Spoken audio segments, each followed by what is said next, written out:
Welcome, and the track you're hearing is Black Fire Upon Us by Dethklok, which, if people are unaware, is a fictional band from the hit TV series Metalocalypse. For some reason I've forgot the name now. But Metalocalypse was definitely a show. It was fucking crazy, it was nuts, but it was funny. It had plenty of moments, and if you're like a metalhead or even a rock person, I think it can appeal to you. But metalheads, yeah, you can expect that. Because it is pretty much like metal. It's not death metal, I don't think, even though it sounds like it should be. It's more like melodic, heavy metal. I don't know what to call it actually. But it's just so fascinating to me because it just. This track in particular, it's one of the most epic tracks there is, in my opinion. I just think it's so amazing. Like, what do I even say about it? Because it's just really one of those one-of-a-kind tracks, I think, and it's so epic. The way that it just builds up into this bit, and then this like first bit, which is really interesting. It's got like this harmonic rhythm bit and also harmonic lead as well. It's got so much going on, it's just absolutely incredible. It's unbelievable. Cannot believe it.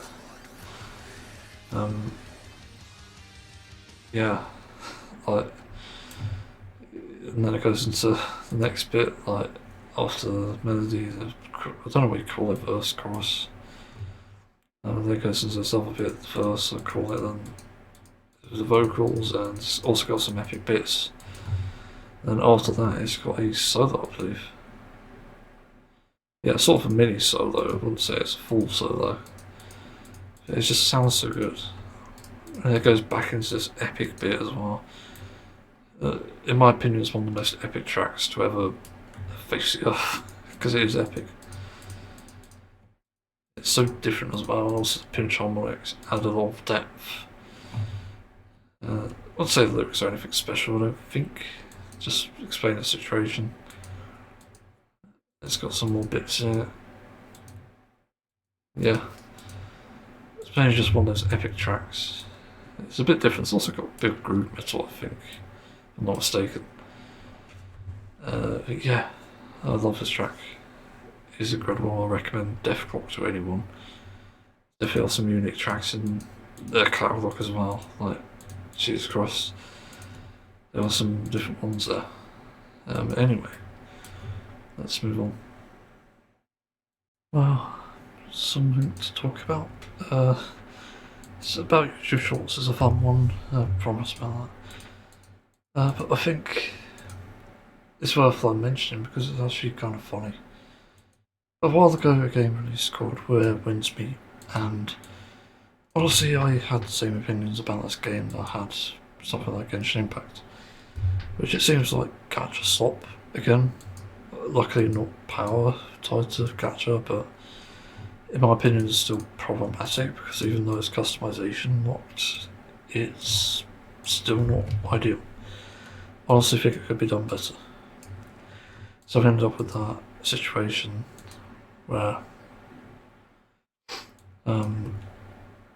it's just fuck, I got distracted. Yeah, where the game's in a state where people are acknowledging it and it's still going by the looks of it. I haven't seen people play it in a while, but these YouTube Shorts prove me wrong. Because it seems like people are playing it, but for a completely different reason. I think it's the Where Winds Meet anyway, I'm pretty sure it is. It does look very similar. But it seems like someone is someone what? Fuck, I get distracted again. I have to look at the server list because someone's exploiting it. No, Where Winds Meet, but the customization is one of the biggest appeals, I think, because you could just do whatever you want and also upload it, which is crazy. I saw, like, before I stopped watching him, Kraken's creation, that was fucking beautiful. I've never seen anything like it. it was incredible. It's a sight to behold, and I always appreciated his creations anyway, like from even the past when I used to watch him on YouTube. Yeah, interestingly, the YouTube shorts I started seeing are to do with the customizations and basically people making them into something, and they get this image or something that they can put over a face. I don't know what it is exactly, and then they try to mimic it one for one. And some of the creations I've seen are fucking insane. I've seen Anime Megamind, I've seen SpongeBob briefly, and even fucking Minecraft Steve. Like, it's so ridiculous. I love when games allow you to have that level of customization. It's honestly forgotten a lot by this point, because I don't think many games have it anyway. Because I don't think they do. I think too many are focused on keeping a vision of just what they do themselves in terms of story. So, you know, God of War, good luck trying to customise Kratos or his son. I forgot his son's name actually. Yeah, I can't remember. But customization is an important aspect. It does matter. It does have an impact on the game's sort of overall view and enjoyment. At least I think it does anyway. So I think it definitely goes without saying that a game like this, with this level of customization, is worthy of commendation, even though it's not necessarily the greatest game that's out there. Has to be said.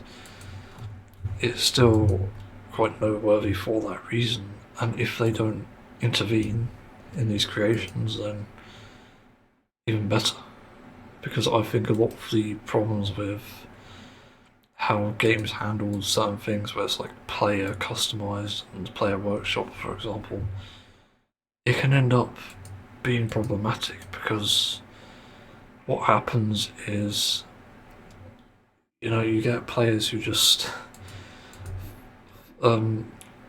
like take things too far. They can do that, but you also get the developers or the publishers, whoever's running it, to take things too far in the sense that they remove the creations because they're copyright or referencing something even though they can't be made like identically. It's ridiculous, and that's what makes things suck in the end.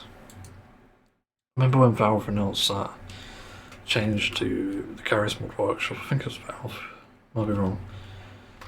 And they started to remove Nintendo IP stuff, which was really shitty. Like, it wasn't an issue anywhere. Nobody was fucking exploiting it, so I don't understand where that came from. It genuinely feels like they don't actually care in that sense. Like, Valve stopped caring about like workshop stuff, and even then there's also scams around the workshop stuff.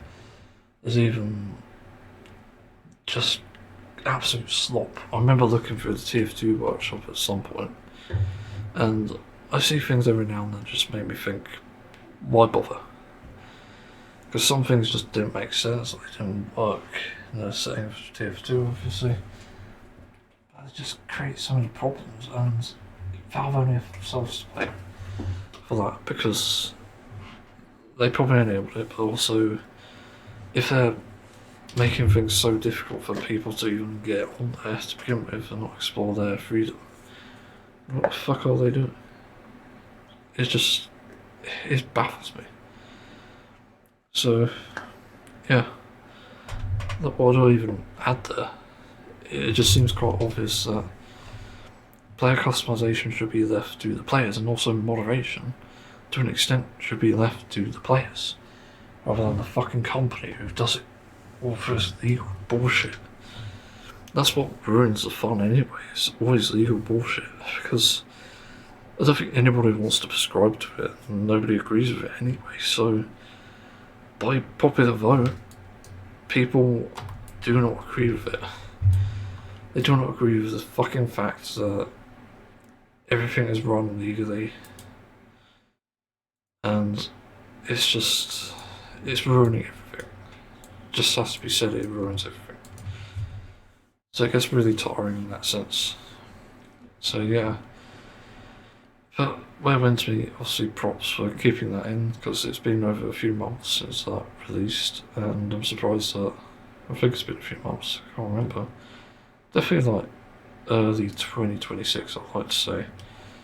At the earliest. Yeah. Obviously the fact they kept it in, not really stopping players from doing it, is honestly good. So obviously props for that. I think the longer you get away with it, the better.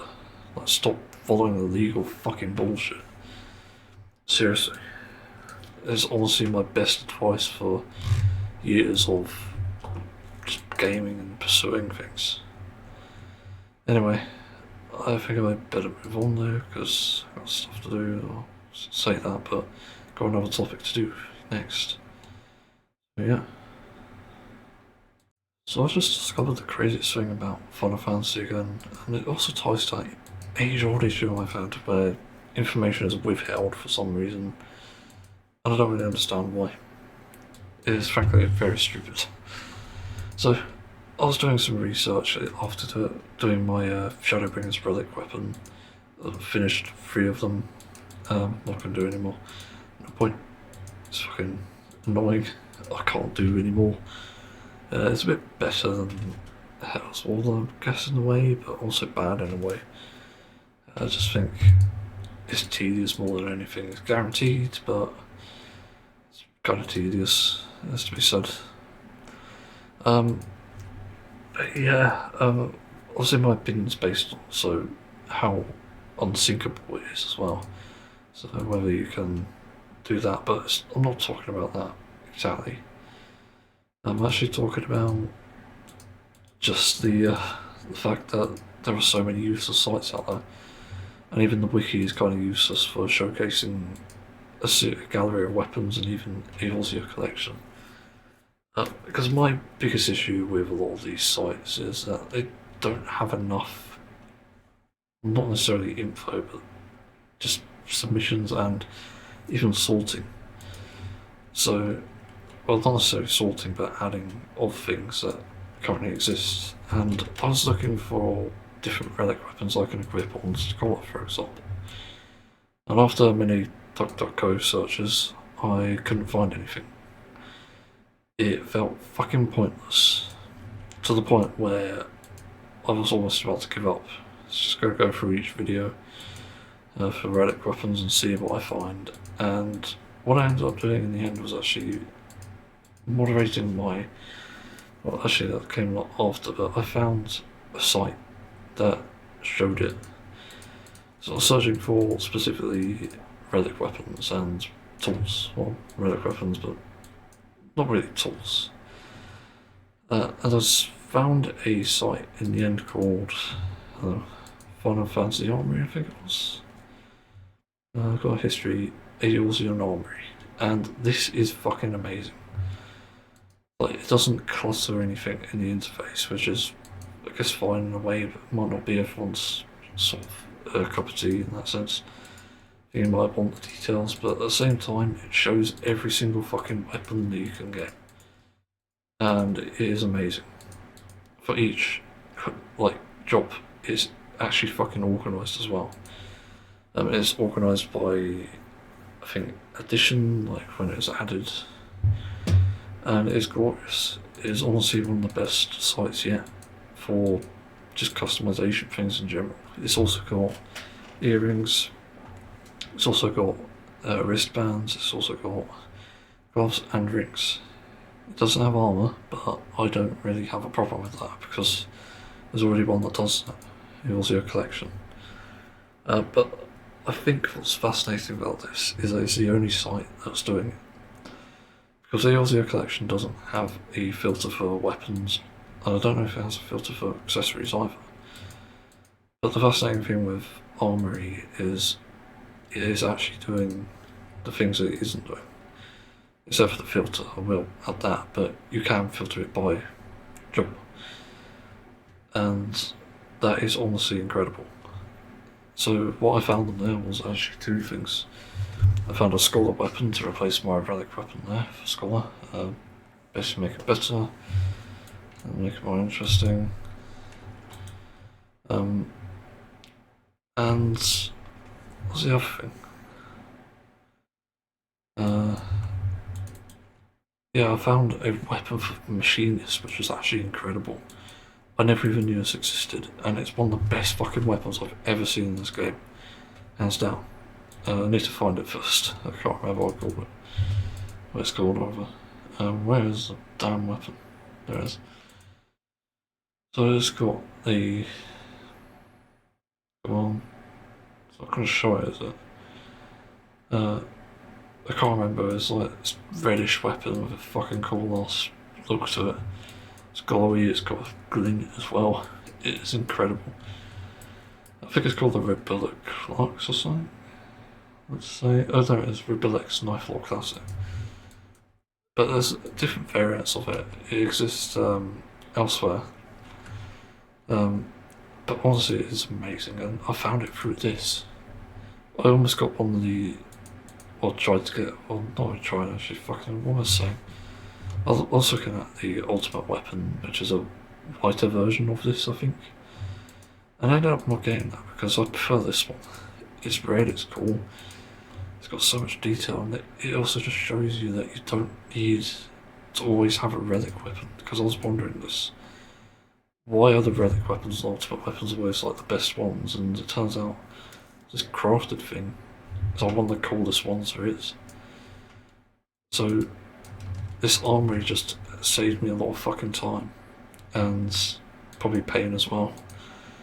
So now I have a weapon I feel comfortable with keeping, and yeah, it's honestly the best thing for my glamour set here. And yeah, what else do I even add? It's just cool. So I just felt like mentioning it because it feels like a rarity when a site does something right for once. When there's so much fucking slop out there, like Eorzea Collection and its terrible filtering system or lack thereof. And then you get this, which is Eorzea Armoury, which actually shows you some useful weapons. For glamour anyway. It gives you an idea as well. The only problem is it's not animated, I will say that. So when, I feel like for weapons with effects, they could be animated except for glowy ones. The things that just glow don't really require it, but for the ones that are animated, I think it could do with that. For sure. That would help him as an informed decision. But I was also shocked that they don't take donations. Because I know you need to pay money to run this, but maybe it's such a small site that it doesn't need it. It's such a small collection. It's kind of crazy. And yeah, it goes kind of hard, and I'm surprised there's no donation button. I'm like, oh, okay, I can't support this because this actually helps me. It's like, oh, okay. Yeah, that's nuts. Either way though, I'm quite happy with this, and happy to show it out. So yeah, let's move on. So it bears reminding, upon a recent Most Critical post or story, or whatever you call that, news, about these, I think it was 7 dogs that were rescued from supposedly a meat factory, and they escaped and went as a group, which is interesting. But this also brings up the point that people are just going to be outraged by the fact this is a dog meat trade, and like everyone else, I think I'm outraged, but I have something else I can add to that. This is essentially no different to animal farming. Admittedly, it doesn't involve kidnapping because I don't think anyone really has farm animals around, like we haven't domesticated them, at least not yet. And yeah, like there are some important things to bring up here, which is that it's still dystopian. I'm not trying to defend the dog meat trade at all, but it does a fucking good job at showing people's hypocrisy, and it is quite obvious. Because obviously there's a demand for it because people are fucking greedy and they don't have any morals. But this is so ironic when you consider that people consume animal products and these animals go through far worse things. One of the things I have to mention along with this is just the very fact that if you were to replace any farm animal with a dog and have them go through the same situation, it would be absolutely hellish. So it's like in the egg industry, if, for example, if you replace a chicken with a dog, which is very unlikely, but let's start with like the free range claim. So in a free range egg farm, you need to have a specific amount of space. This isn't a big space though. It's something like 6 square feet for one chicken. And it's not obviously free range. They're still caged. It's just a tiny bit more space, it seems. So better than battery hens, but still bad enough that it almost makes no difference. So if you were to put a dog in that situation with the relevant space requirements, so maybe it's a bit more increased, it'd still be as bad. Like, they're not making eggs for sure, it's not what their anatomy does. But a dog in that situation just wouldn't cope. And that's where we get to the big problem here. And then imagine if they were able to like produce something in return, like maybe not eggs, but something. Like, they have to produce offspring as well. So there's already that problem of, well, the dog has to be raped or assaulted in some way to get it. Where there is obviously another issue, because that's what happens in animal agriculture. But then they have to birth another female. And the likelihood of that means that if there is a male born, they are immediately disposed. Because males aren't useful. They're not useful to the industry, they're not worth growing or developing. So they just dispose of them, throw them on a conveyor belt as like newborn pups, and yeah. Let's see, you have to gender them first, but they throw them on the conveyor belt and then they get grounded up alive. Yes, that's what they actually do in the egg industry. But even if you go further up, if you replace a pig with a dog, so like a sow, so how do you say it? If they're in these like farrowing crates and not able to feed their own young, they'll be suffering constantly, and then their young would, around them, in these terrible conditions, just suffer and die because there is nobody there to help them, and the farmers definitely won't. But they're stuck in these small spaces, they have nowhere to run around. There is nothing, there's no freedom. And that's really where we obviously see the issues. And it starts to get worse and worse as you go along. Now, I'm probably missing an animal here, but the other part I realised as well is if you replace even cows with dogs, you would see the same problems pop up. Because in the dairy industry, well, I'll explain it with the dogs instead and you can figure out the rest for yourself. If you were to have a female dog producing milk for a greedy corporation, which they are, by the way, it's not defending corporations, then they'd have to go through a very fucking traumatising process. So in order to increase efficiency, they need to be impregnated again, this rape thing. That has to happen in chicken one as well, no doubt. But usually they just throw a rooster in there, that's the problem. But in that they have to, in the dairy industry, they have to literally go through a pregnancy, and then immediately the baby has to be pulled away because they can't allow the baby to feed on them because it wastes milk, and that's one of the practices they do commonly. So you've got that issue. Once again, it's already bad enough as is, but at worst they even kill the dog if they're male, but they still take the females away because they're also potential like milkers, or milkies, I don't know what you fucking call them actually. They'll produce milk, and that's why. And then for years and years until obviously the females are spent, they have to go through this torment over and over again. So yeah, what else do I even say? Like, what about even in a case like sheep, for example, where, to be honest, they do need to be shaved, but people use it for profit. So they artificially select a breed. I forgot to mention this actually. Not all industries do this, but they choose the breed that produces the most or something. So say there's like two, trying to think of a fluffy breed, like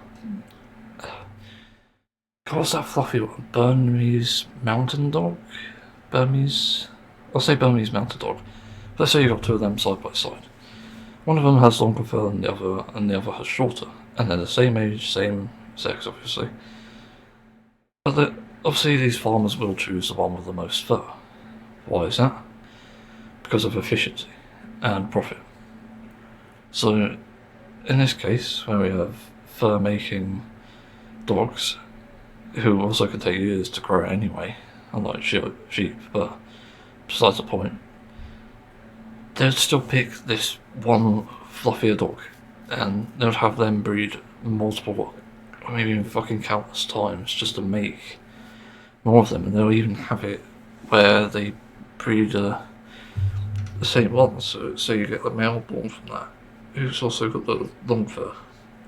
The male would also breed with someone else to make more of them, and so it constantly goes on and on.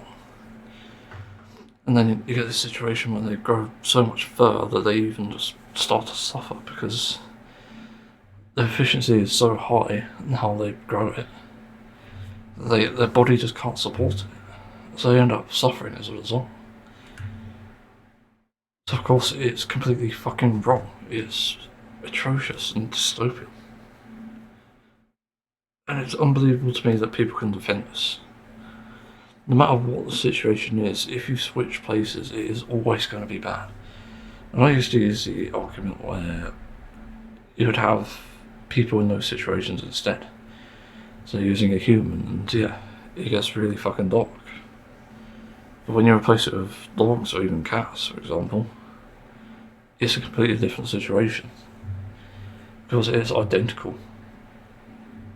But it's just fucking nuts. Like, maybe in the egg industry example, it could be just like, I don't know, somehow dog urine or something crazy. It's like something that they use for, I don't know, like an oily breakfast thing. It's like disgusting. But eggs are disgusting as well, mind you. It literally comes from the fucking vaginas. But it is crazy. That's what I mean by this. There is no difference between the two. This is why for years I've always argued this point, why I've eliminated animal products from my lifestyle entirely. It's because nothing good is worth that amount of suffering. It's as simple as that. And again, if it were dogs, people would be outraged. But then I don't know why we're excusing it because of a different species. That doesn't make any sense. And it's also just as likely that in another hypothetical scenario, if we were to encounter aliens, they'd do the same to us. They'd find us profitable in some way, and they'd do those same things. They'll breed us, they'll make us do things we don't want to do. They'll just do so many fucking awful things, and this is what I mean. We do not want to incentivize these bad behaviours and terrible practices. It's really why we should be changing things now rather than later. We really shouldn't be having a scenario where we allow these things to happen, because they happen for a reason. You buy them and they keep making them. Supply and demand.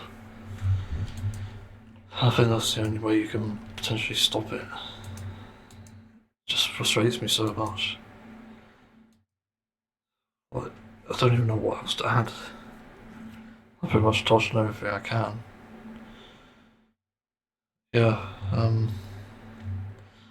I'll also move on.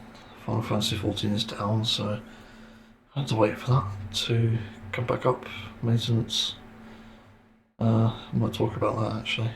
Yeah, let's move on. So, recently I think I did an interesting thing.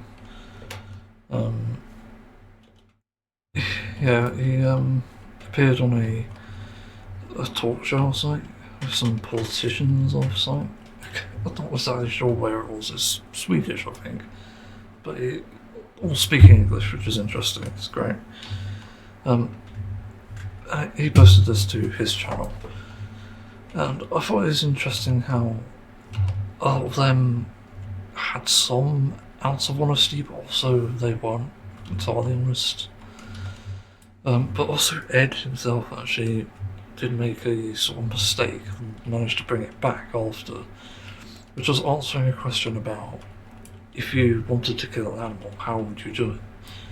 And it's an interesting question because you don't actually know how you want to, but he sort of avoided answering it and then came up with, well, you're implying that I want to, and that's the flaw here.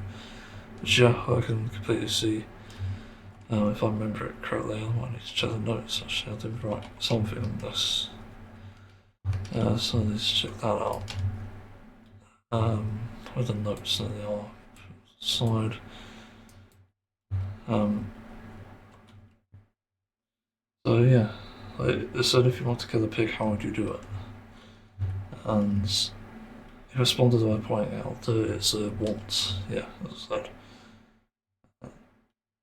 If I had to answer the question honestly as myself, just that has to answer it because I can't give a answer that just doesn't answer it like properly, so like no, like yes or no basically. I can't do that. So what do I answer? And honestly, yeah, like first off to get out of the way, I don't agree with animal exploitation at all. I don't agree with murdering animals at all. It's just wrong. So, with that out of the way, I want to explain a scenario where it's the most ethical it can be. And that would happen to be this. So, first of all, the animal would be growing up in its most natural place possible. So, a field or alongside other animals. It really depends. But they'd be growing up there. And that would be the most important fact. And the next thing is that industry practice wouldn't take over. So if there's a child born or if they mate, there shouldn't be any intervening at all, like in the slightest. And I think that should be allowed. Yeah, as long as it's not actually harming them. I can see if maybe there's not too many, then maybe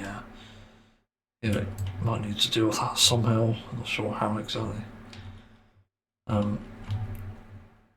That's one of the things to think about. Yeah, it's a strange situation as well because it's not exactly possible or even viable. So that's the other thing. So imagine them being in a field with maybe other animals, maybe not, but they're just enjoying their life, being free, obviously out there. Getting all the relevant nutrients, also being fed properly as well. That should go without saying, but assuming they can graze, that'll be good. Good for them to be on a field. But again, lots of reasons the industry doesn't do this anyway. It's because it's not efficient. It's too costly. And the other thing, which I'd argue is more important than anything else, actually, as long as the other things are there, I think that's probably why. But they have to be there until old age. And I mean like old age. Not just like, oh, they're 4 years now, and their lifespan is 10 years. No, full age all the way through. Because this isn't much about killing, yes. But you have to understand that the way we get the animals is more important than obviously the product. And that's where obviously answers and honesty. I think that's really important to acknowledge. So that's obviously something. What's the other thing I'll put on it? they'd have to be on the field 24/7. That's the other thing. So like, it has to be very strictly. Oh, they have to be here naturally all the time. So then, like, maybe some shelter and some trees, obviously, and all the things that can make them happy. That's another part of it. And then also keeping them healthy too, as a proper vet. Someone who looks after the animals as well, like clean them up if they need to and stuff. Give them proper luxury, like literally, they need to be treated like we are. And it's us in the best way possible. I mean, but I think that's so important. But other than that, when they get to old age, obviously they get slaughtered, and I think that's kind of a concerning thing. But if they have to, then yeah, it has to be near their old age, and if they can die naturally and that's safe for consumption, then I'd argue that's possible.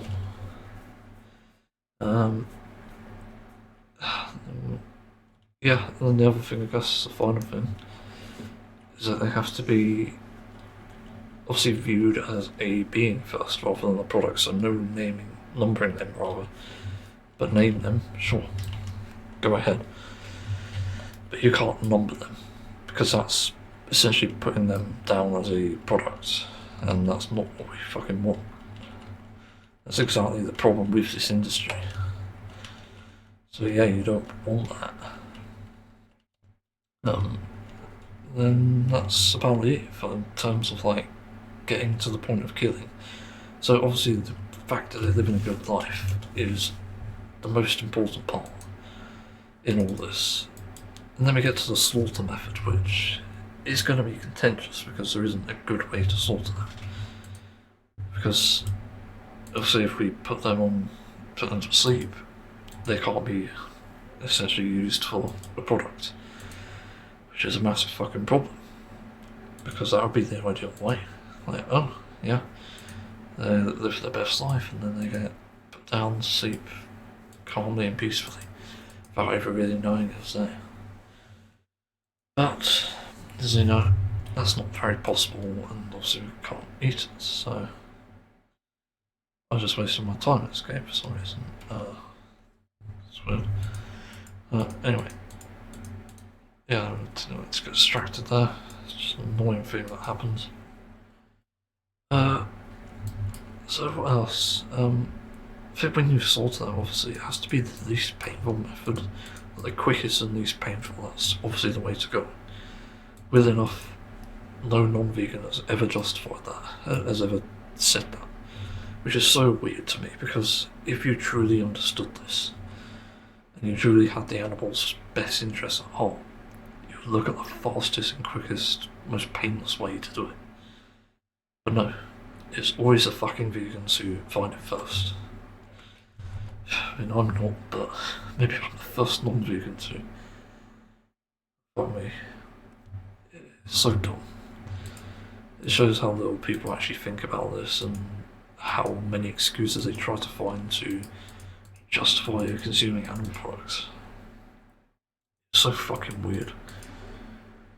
But yeah, like animals as a living, breathing being first, and then products after, at the end of their lifespan. So I know, like with old age, if they develop like cancer, I don't know if they can be used for meat. If they can't, then I'd argue the next best way is to actually have them get like a serious injury, or at that age, however, so they can develop their life with injuries. But at that age, I guess, yeah, they can be slaughtered and whatever. But slaughter method again is too complicated. It's not really possible to justify, because that comes with its own complications, as I said. The complications we keep seeing with this is, I guess, entirely to do with just how we go about it, how we even execute this. Because it's not easy to do. Like, if you were to shoot something, there's still a bit of pain there. Maybe anesthesia, and then obviously being killed. But I don't know if that's entirely viable. Like, it really depends, and I don't know the best option here. It's a bit strange that we don't currently have that anyway. But as we've seen in slaughterhouse footage, it's like there's no concern to them whether the animal is suffering or not. They just let them suffer. And some could even be alive when they're being harvested. It's so fucking dystopian, as I keep saying. It is literally a dystopia through and through. Look up the fucking definition. Yeah, I don't think there's anything else I can add here, to be honest. I've pretty much covered everything. I do think it's important to bring up, obviously, because that's really why we debate this. And as I said, I'm an honest person. I don't have anything to keep from people in terms of information or just rights or anything. Like, I don't hold anything. That's the point. So I'm a fucking open book, I guess. I don't really know what else to describe myself as. I don't like withholding information. If I know something, if I'm obligated to say something, I will. That's why I started this to begin with. So it is incredibly important. That's why this is even a thing. So yeah. What else is there to add? Try to think. I can't really think of anything else, actually. I've pretty much covered everything, and so that's the point where I'm at now. Yeah. Like, what else do we even add? I've touched on everything I can here. Yeah. I can't really even dumb it down because it is, again, a lengthy process. Efficiency shouldn't be the forefront of, obviously, animal exploitation here. It's just, that's inherently evil. It's when you're making a product to begin with. So yeah, but that's the other thing, like, I didn't mention it, I forgot to mention it actually. So there is one thing, but when it comes to like products that are just harvested for, you know, what they make, like eggs or even milk, there needs to be a point where you also choose an animal that isn't specifically made for that. So there's no strain on their body, because we can see from selective breeding that they suffer as a result. So there's also that factor. So they can live the best life, but they can suffer because of the breed they are. So it's best not to bring that life into existence, because they'll just suffer as a result. Sometimes they make more milk and get more complications as a result, or just inherently going to suffer. So that needs to stop. That's why we're here to begin with. That's why I'm even talking about it, because there is an issue. So yeah, something like that, and also just being generous with that, allowing obviously babies to feed on mothers for milk, and even giving like eggs back to chickens to see if they'll take them or consume them. It really depends on what they do with it. It's about being careful with each step and empathetic as well. You won't want to separate an animal the moment they're born, because that's just inherently cruel.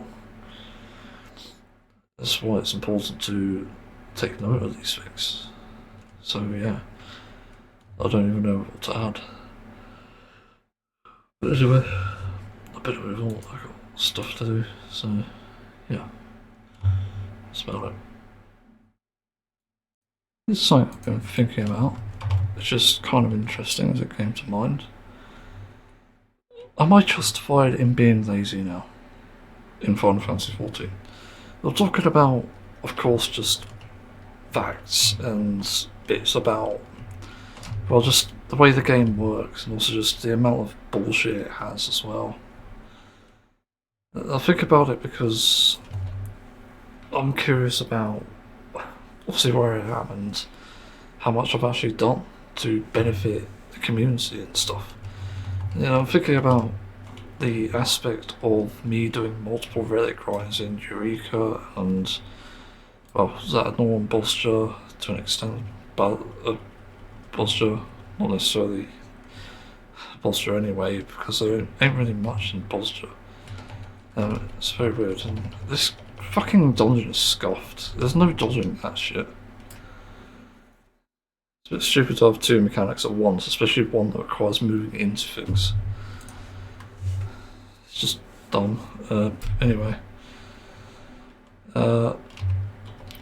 Yeah, like, I think I'm at the point now where you do kind of need to have it so that, at least in my case, have it so that I'm just AFK when I grind these. So, yeah, like, I know it's not really in the favour of gameplay and probably what the developers intended, but my issue is, at least in Eureka's case, is it's so fucking grindy. I did a calculation quickly, and Animos is quickest, obviously. I already figured that out. But it gets even weirder when you consider the fact that the second stage is also grindy as well. And the crab is like level 36, I believe. And you need about 500 Pagos crystals for that. And I recently enabled notifications from Eureka Academy to see if I can speed this up. This way I'm not just out there farming things, and this is sort of my half AFK method. But I sort of practiced it a bit before with like Paladin, just putting on dots and spamming high damaging attacks, and it kind of works, but not entirely. The point is that I'm playing less for earning less, essentially, and this is a problem with the game. Just so much grindiness to it that you can't really put your time into it. Like, I've got to do things in real life that take my time, so it's not viable to require me to do this grind. It literally doesn't make any sense. But this game is really scuffed today. The fuck? Some players wipe on a Tsukuyomi's Pain Unreal in the strangest ways, like someone not putting the thing down properly. Just so many strange things. Yeah, to even add.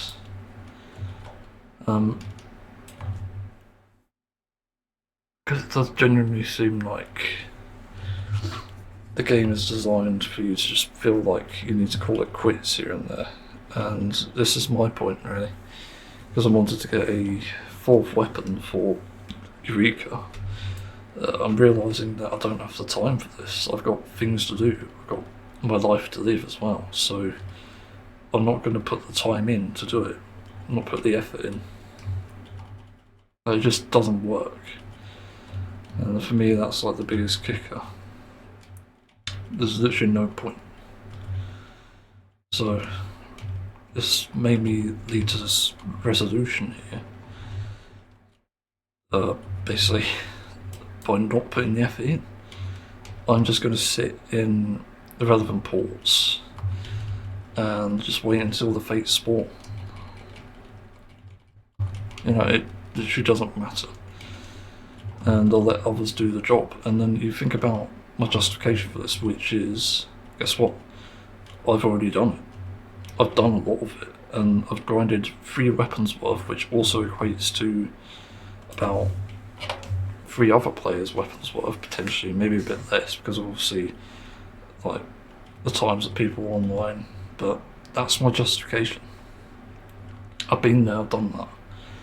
I've tried to help others as best as I can as well by also spawning these fates, and I think there's a lot more than what the average player does, and given how many just jump on from the Discord and just listen out for notifications, I think I'm justified in doing that. And yeah, I don't want to be spending hours and hours just grinding the same shit again. As I said, these grinds are really stupid and really mind-numbing.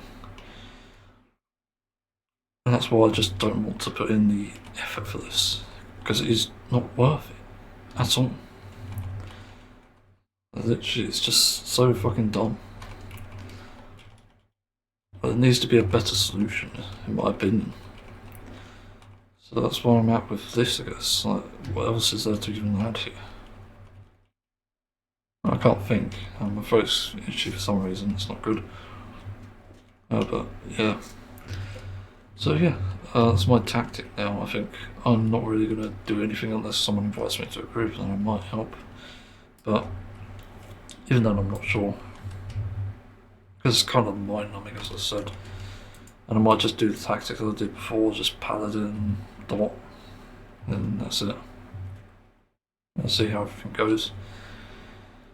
Oh my god. Here's a grind. I did put a Reddit post up, but I'm actually not sure about reading it because, yeah, to be fair, the Reddit opinion is a bit different, but I'm just going to put mine out there because even though people may not agree with it, I'm very much off the point of view that time is valuable and, you know, I can't be wasting it playing this all the time. That's why I have hobbies in between. That's why I've always had that. Because it's frankly dangerous and stupid to not have a alternative or another thing to do.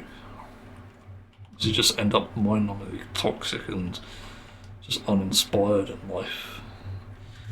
I think that's the only reason I've been able to stay, for the most part anyway, happy throughout these years and finding somewhat comfort and joy in life.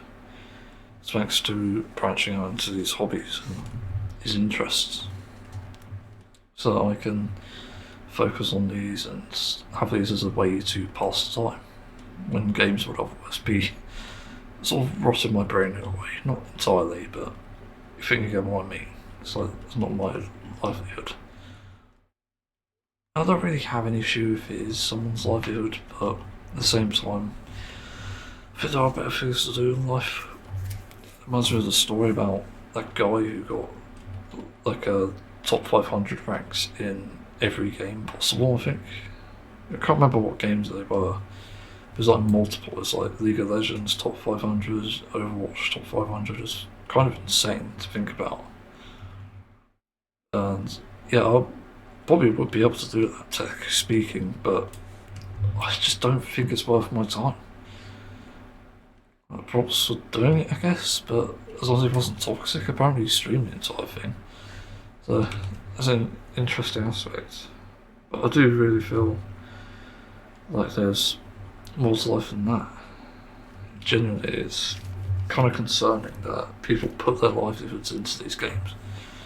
That make them their entire life, like get tattoos and all this weird shit. I don't really agree with tattoos in the sense that it's a subjective thing. I think something that's more permanently placed, like a crow or a fox in my case, I'd want, is more justified, because in this world, when something is subjective, it is almost bound to go wrong. That's why I don't even have like One Piece as like a tattoo at the moment. I'll say at the moment. It's just crazy to me as people would do that. And in my opinion, it's not worth it. You never know, One Piece could just suddenly go, well, yeah, we're against the government today, but now we're with the government. Pro-Trump, by the way.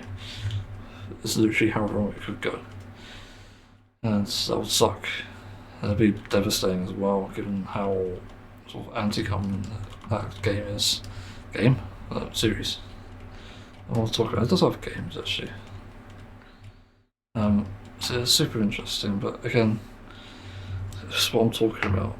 It's like justifying my lack of gameplay and, in a way, being able to benefit others with that, I guess.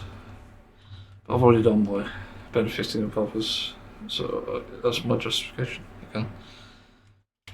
Yeah. So I'm not wasting my life, just planning it carefully. And as I said, I've already grinded all the fates and stuff on Notorious Monsters rather in said content, so yeah. But what is there to add? Yeah, that's it. Anyway, I think I better move on. So I want to finish this stuff. I've got to do Wondrous Tales as well. Can I queue for another Alliance raid? With this one not, hopefully. 1 of 5 selected. Oh damn. Oh damn. You can. Never knew that. That's amazing. Right. Well, let's move on. Another day, another apathy attack, as I'll probably start calling them now. Because it's like, it's fucking everywhere. It's pretty insane. I just got finished watching a YouTube short, among many others, where someone was riding a bike. Surprisingly quiet bike, I have to say that. Don't know why we don't have these in the UK, because frankly it's disturbing.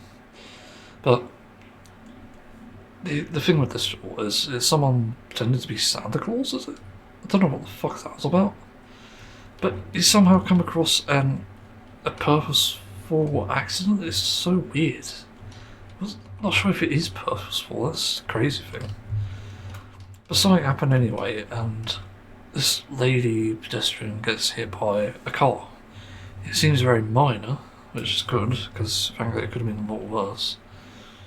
But the driver decides to essentially drive away, and the motorcyclist, fucking amazing, decided to chase her.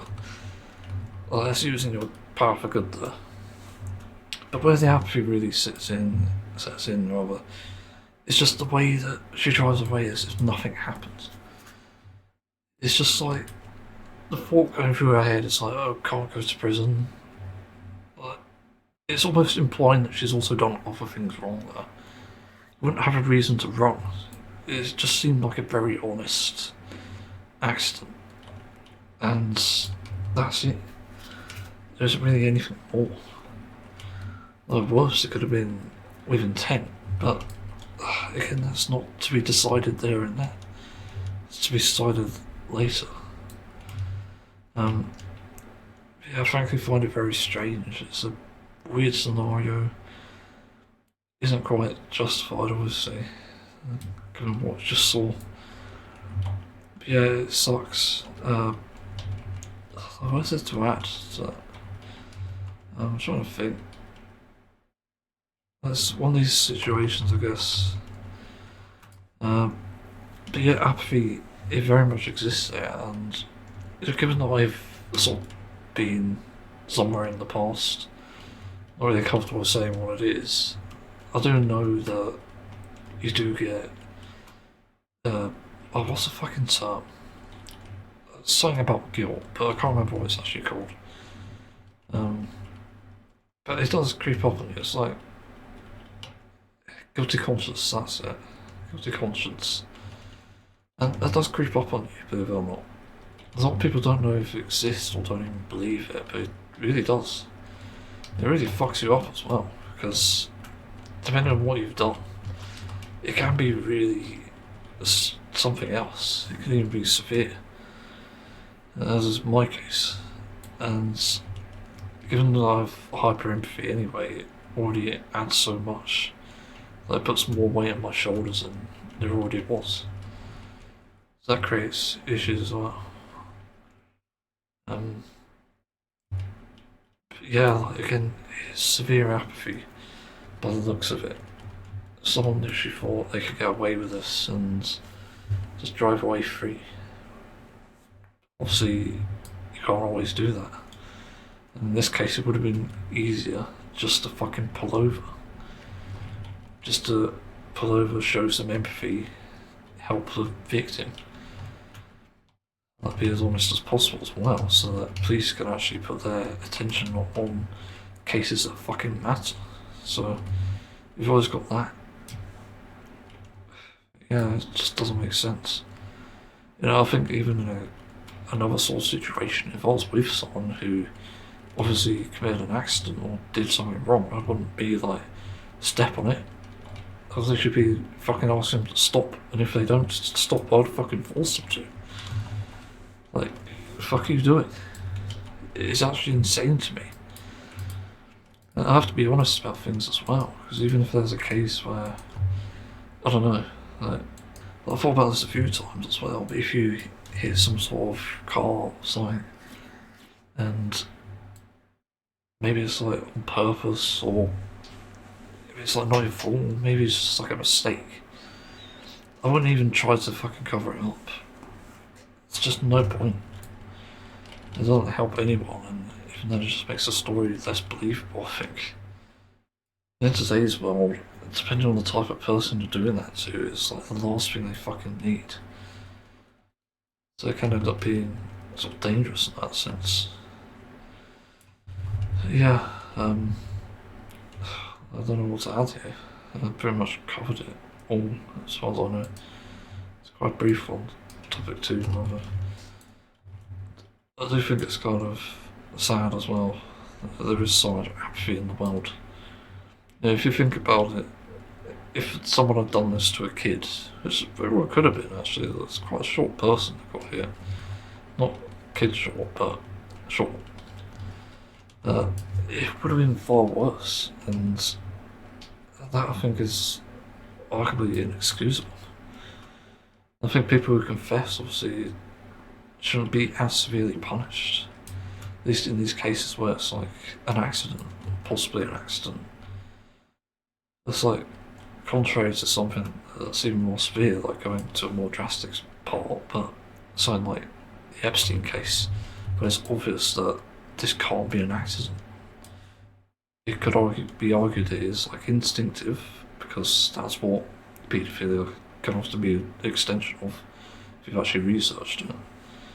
But other than that, it is purposeful, and those sort of cases obviously can't be easily dismissed, which is the difference.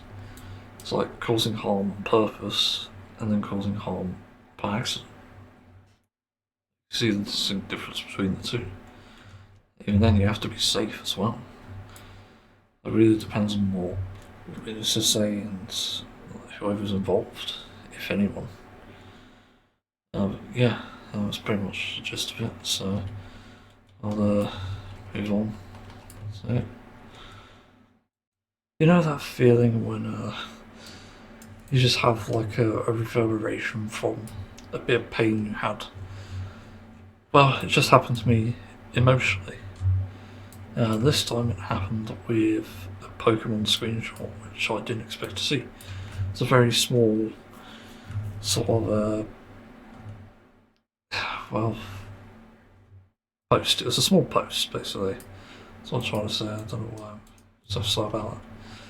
But it's so weird to me because this is a screenshot of Pokemon Legends Arceus, which came out, I think, over 5 years ago now. It's like crazy. It's before Gen 9, and obviously a bit after Gen 8.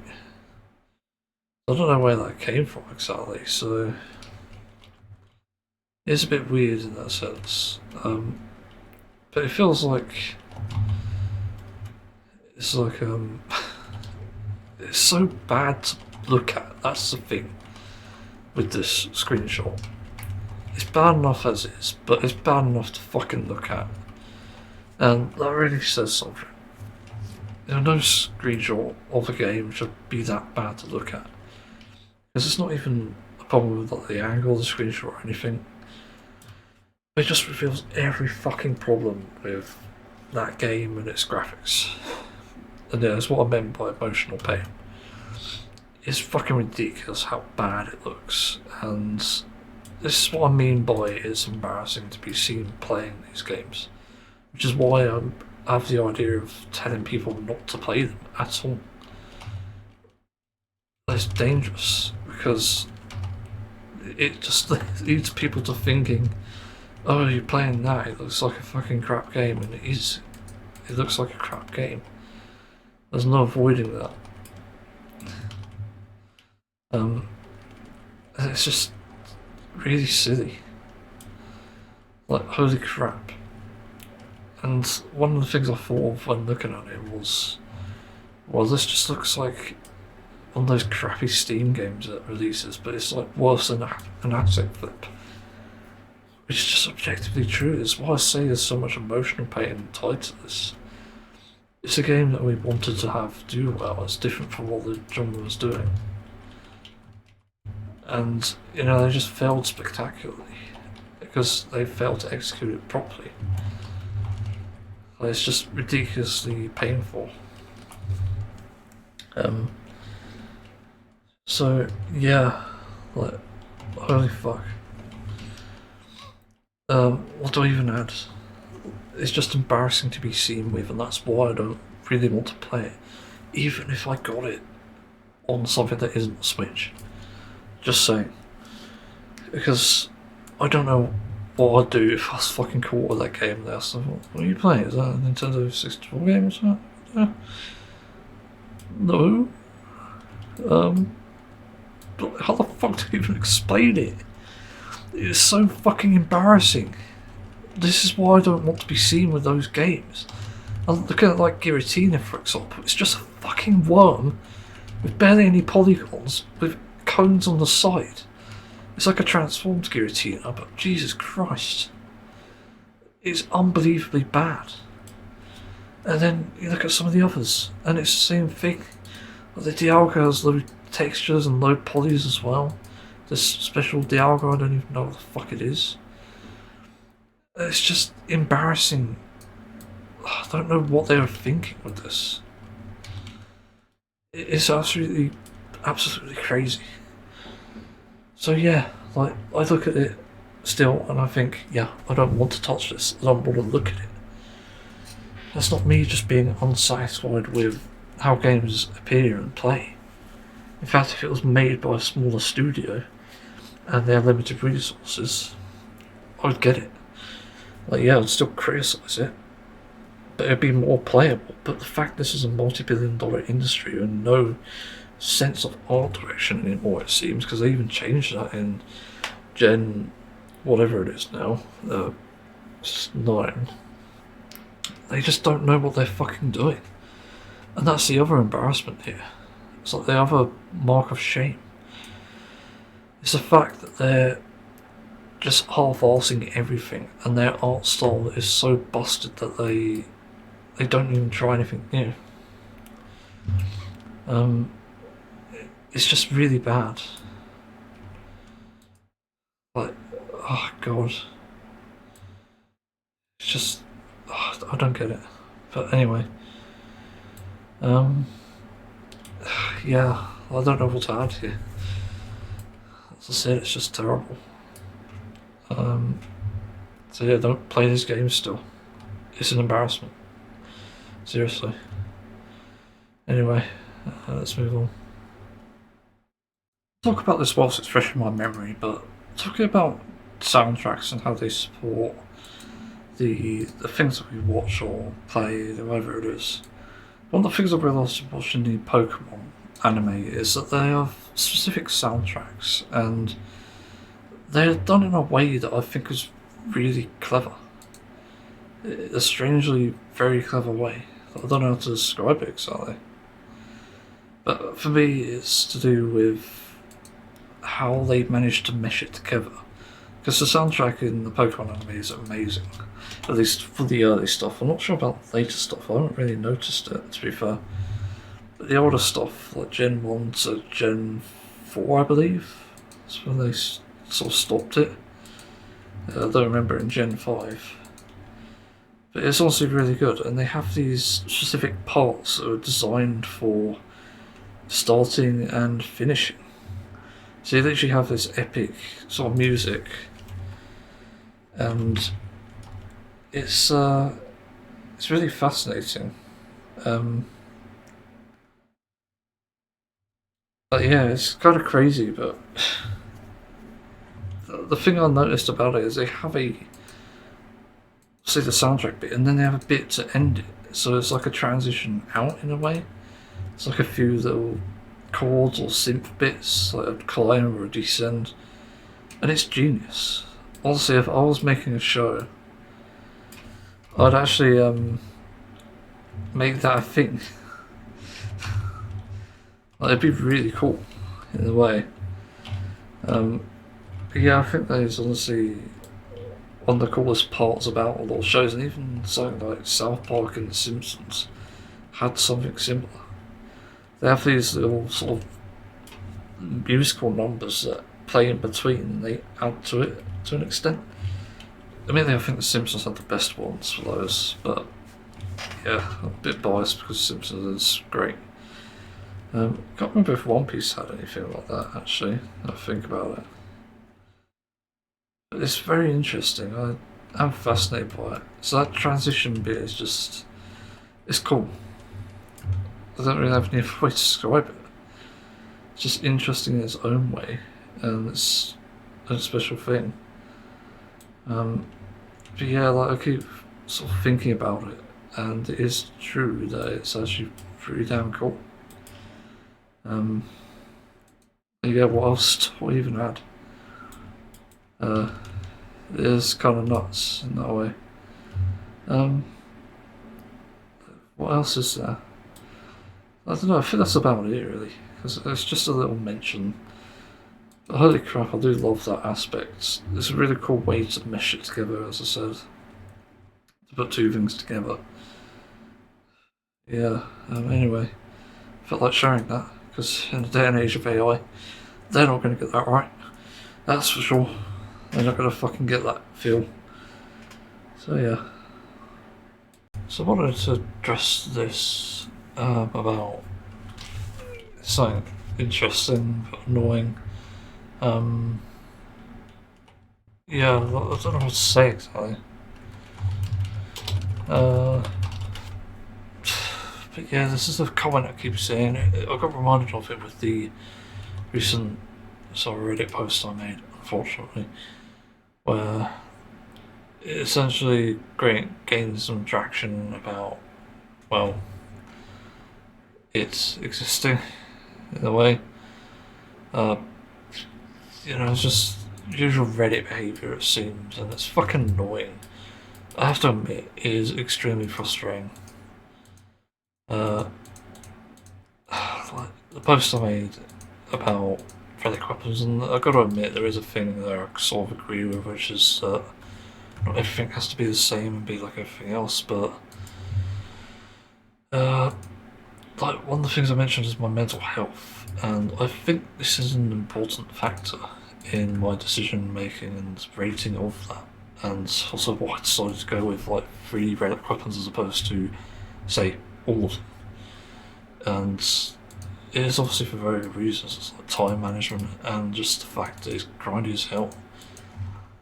Like a lot of it I don't even want anything to do with, but I got thinking about something else, which is the response people will make, because I do dabble in these hypotheticals. I never said dabble before, I don't think, that's weird. I've commented it, but I definitely do dabble in topics like this, because it is interesting and important at the same time. Like, I don't know what to add exactly, but yeah, the reality of the situation is I do have issues, and these aren't changeable, and then people will immediately and very cheaply say something like, it's a you issue, it's your problem, except I can't control the problems when there's nobody there to help them. So it's not a me issue, it's something else. And it's incredibly frustrating, because, like, what the fuck? Are you kidding me?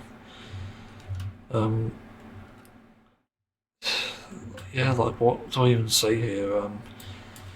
I guess I need to respond to the fact that this is always, or could be rather, a case where people are projecting or just completely and utterly selfish about these things. There's some strange sort of mental gymnastics that go on here, and it is frustrating because it is the case, that is what's happening here. I don't think it could be anything else necessarily, and that's where we get the problems. But yeah, like, what the fuck?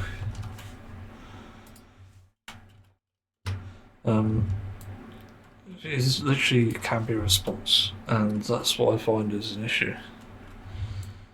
And people say this lazily again to just avoid addressing the bigger issue, the bigger problem here.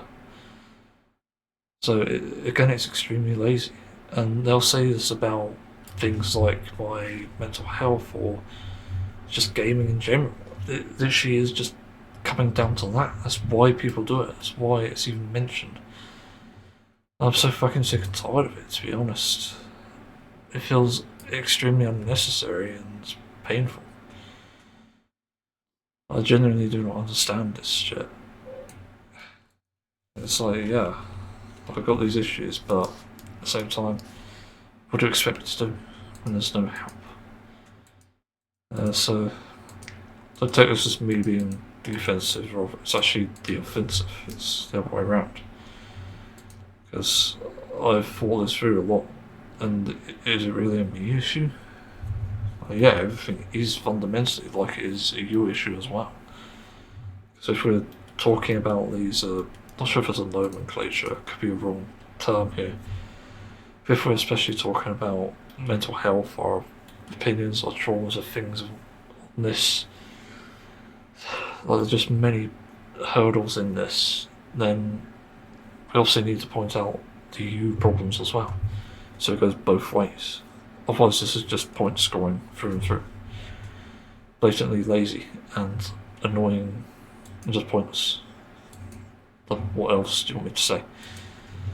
That is just what happens here. So yeah, like when it is a you problem, it's literally a pointless thing to say. It's like not worth mentioning. That's all the point I'm getting to here, ironically. So I do not understand the aspects. It's like people haven't thought this through as usual. It's really frustrating. But in the case of like games, like people have cheaply said, like in response to, "Oh, you thought this was a casual game." Well, this is a hypothetical I thought for the Final Fantasy XIV drama that I created. It seems about relic weapon grinds. But people will no doubt say, knowing that I have OCD and autism that impact my gameplay and the faults on these games and stuff and patterns, they'll say something like my sleep deprivation being caused by the game is a me problem. Like, not theirs to address, not anyone else's to address, not even the games. And my response to that is, I don't have any help. I can't find help. So in a case of OCD and sleep deprivation, trying to find any sort of help is impossible. In fact, in the years I've tried therapy, it hasn't helped one bit. This was for depression, and it didn't help with that either. And even though he brought up things like OCD and my autism, hyperfixations, etc., it didn't get addressed properly. And it's not by a healthcare professional, it seems, because the therapy honestly felt like a joke most of the time. It's hard to take it seriously. Yeah, that increases the amount of frustrations there. Genuinely. But if there was help, I would take it, as I have for a while. And actually, one of the things I got supposedly to help with OCD before is mirtazapine and quetiapine, which were both medications I was prescribed after my mental health assessment. So yeah, it's not like I didn't try. It literally is there in writing. I've still got the letter.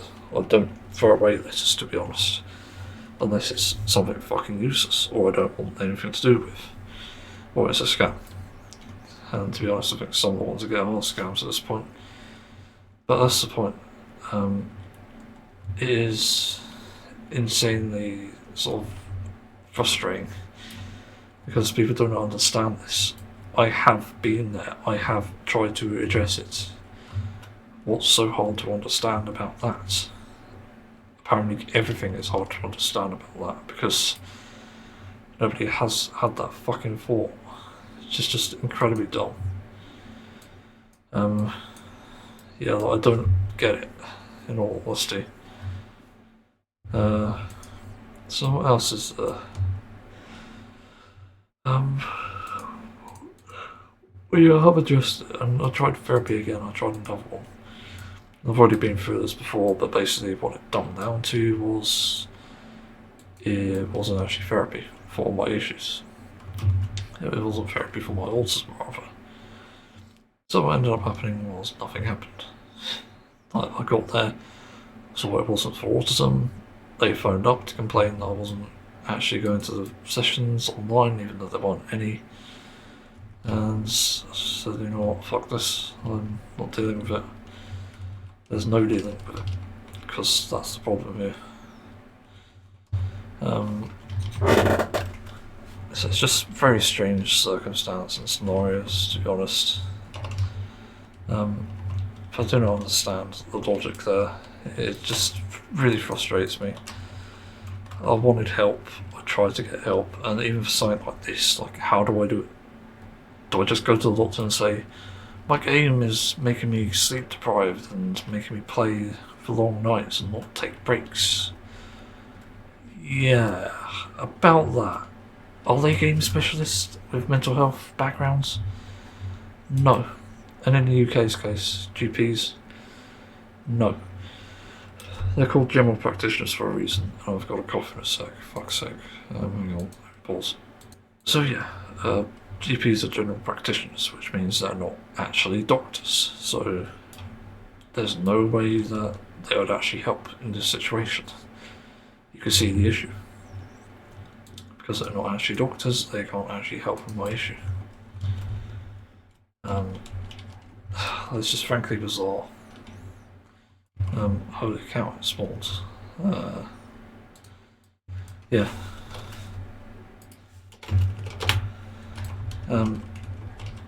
Yeah, I'm not really sure what to add here, because that's really the gist of it. It just feels like laziness on a lot of people's parts when they bring up it's a you issue. As if my issue was so easy to change, I would have changed it. And that's not the reality at all. It's just fucking frustration upon frustration. And every day in my life is, in a way, some sort of suffering. It's very rare that it's not, but trust me, it has been, for the most part. And that's why we're at where we are now. Like, why do you think? It genuinely baffles me, it boggles the mind. So I don't know why this is even a thing. Yeah, it's a sort of see the issue here. So what is that? God, I'm fucking tired. Speak of which, speak of the devil, the angel, that angel. Oh, that's a phrase. For sure. Anyway, I don't really know what else to say. I've covered everything I can in this topic, so yeah. Speaking of which, I better get off now. So yeah, that's the topic. Honestly, I think it's hard to argue against before I present it. So yeah, it's obviously worth thinking on just in case I'm wrong about this. I'm open to being proven wrong. That's the point here. I think when you just close off from everyone because you know you're wrong, that's just dishonest. You're a fucking coward, and you honestly deserve the hatred you get. Yeah, if that was me, then yeah, I deserve it. But until that point, just try. That's all I can say. I have two very weird but interesting and annoying topics to talk about. It's not weird, it's just one of them involves a really uncomfortable topic, and the other is similar but not the same. But probably understand as I explain it. So yeah, it's weird. I just got finished watching a video by Miss Critical this morning. This first one was about streaming. Well, actually, it's just the only video I'm addressing it, to be fair. But it seemed like he was showcasing this, say showcase, but it's like showing this horrible streamer who was seemingly abusing his wife on stream, which is just like, fuck's sake, why does this keep happening? And it's just insane. But there were some realizations with this, and the second one I'll talk about after because I want to put the victim first. And I just find it so disappointing that we're in this scenario in the world where, for one reason or another, we're not actually looking out for the victims, and it does make me wonder sometimes, like, what the fuck are we actually doing? Because when I think about protecting victims or even preventing them from being victims, I think about how far ahead you can actually make this happen. Just like finding the warning signs, finding the types of people, whoever it could be.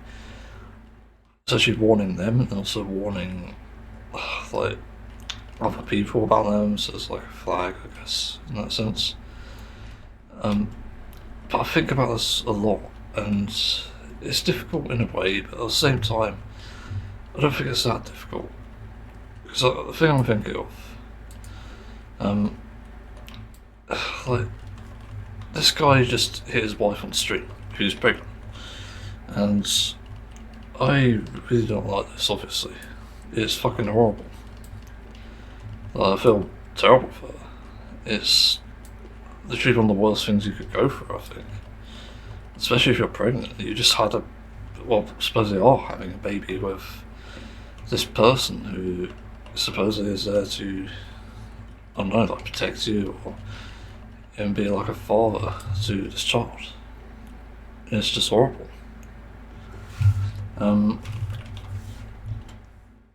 It's so weird because I think that the problem becomes less about obviously the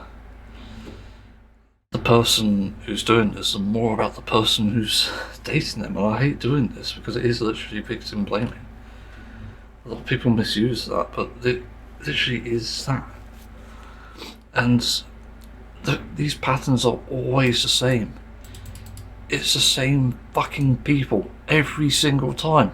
I don't think I've ever seen a introvert ever fucking beat up someone, or even ever beat up their wife, that matter. So it just gets really frustrating in the end because you just think, why? What's the point? And then I think, well, you're taking this for granted because I wasn't lucky enough to have a partner when I was in the dating game. And, you know, you're just misusing it. So I'm also mad at the person doing it, obviously. Also mad that he's hitting someone. The violence isn't answer to anything. We're seeing that more than ever these days. So yeah, it's just weird, but I really don't fucking get it. Like, why people do it is just beyond me because I just can't figure it out.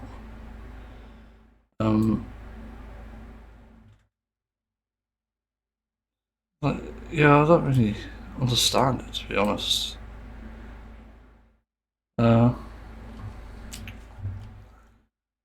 Like, what is it about? I'm trying to think. I was talking about just the like this fact that the world isn't that simple either.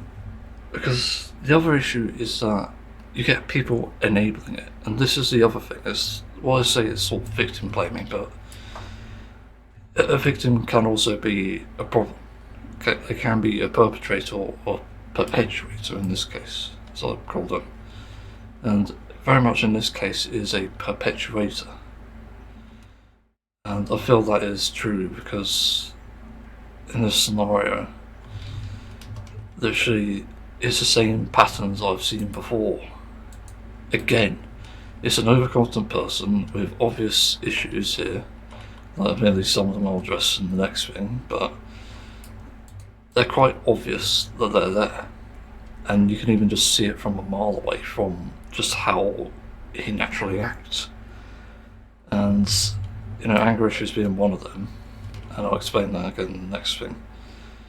But there's also just many other traits, like the way he speaks, the way he addresses his wife as well, and it's also kind of obvious on the way he acts from playing games. Like he had a fucking meltdown from it, which you're gonna try and address in the next thing. He's obviously this type of person who's overconfident and assumes that he's God's gift to not just games but probably women as well. A lot like M was. Well, except the game part, but somewhat similar. There are similar traits between these two.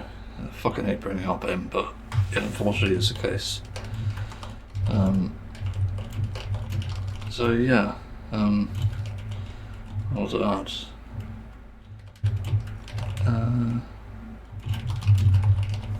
Trying to think what else there is. Like the biggest advice I have, and I have always given, is for women to basically not fucking date cunts like these. It's an obvious solution, and I just don't understand how it just flies over their heads. Like, oh, it's just another overconfident man. They're so attractive. And then they get beaten up. It's like, oh, I don't like men anymore. It's so fucking weird. It's just absolute nonsense to me.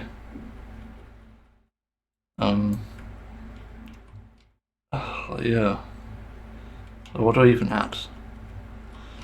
This shit is just dystopian as well. This is entirely what governments want, is what a lot of people want. It's just absolute insanity to me to see that.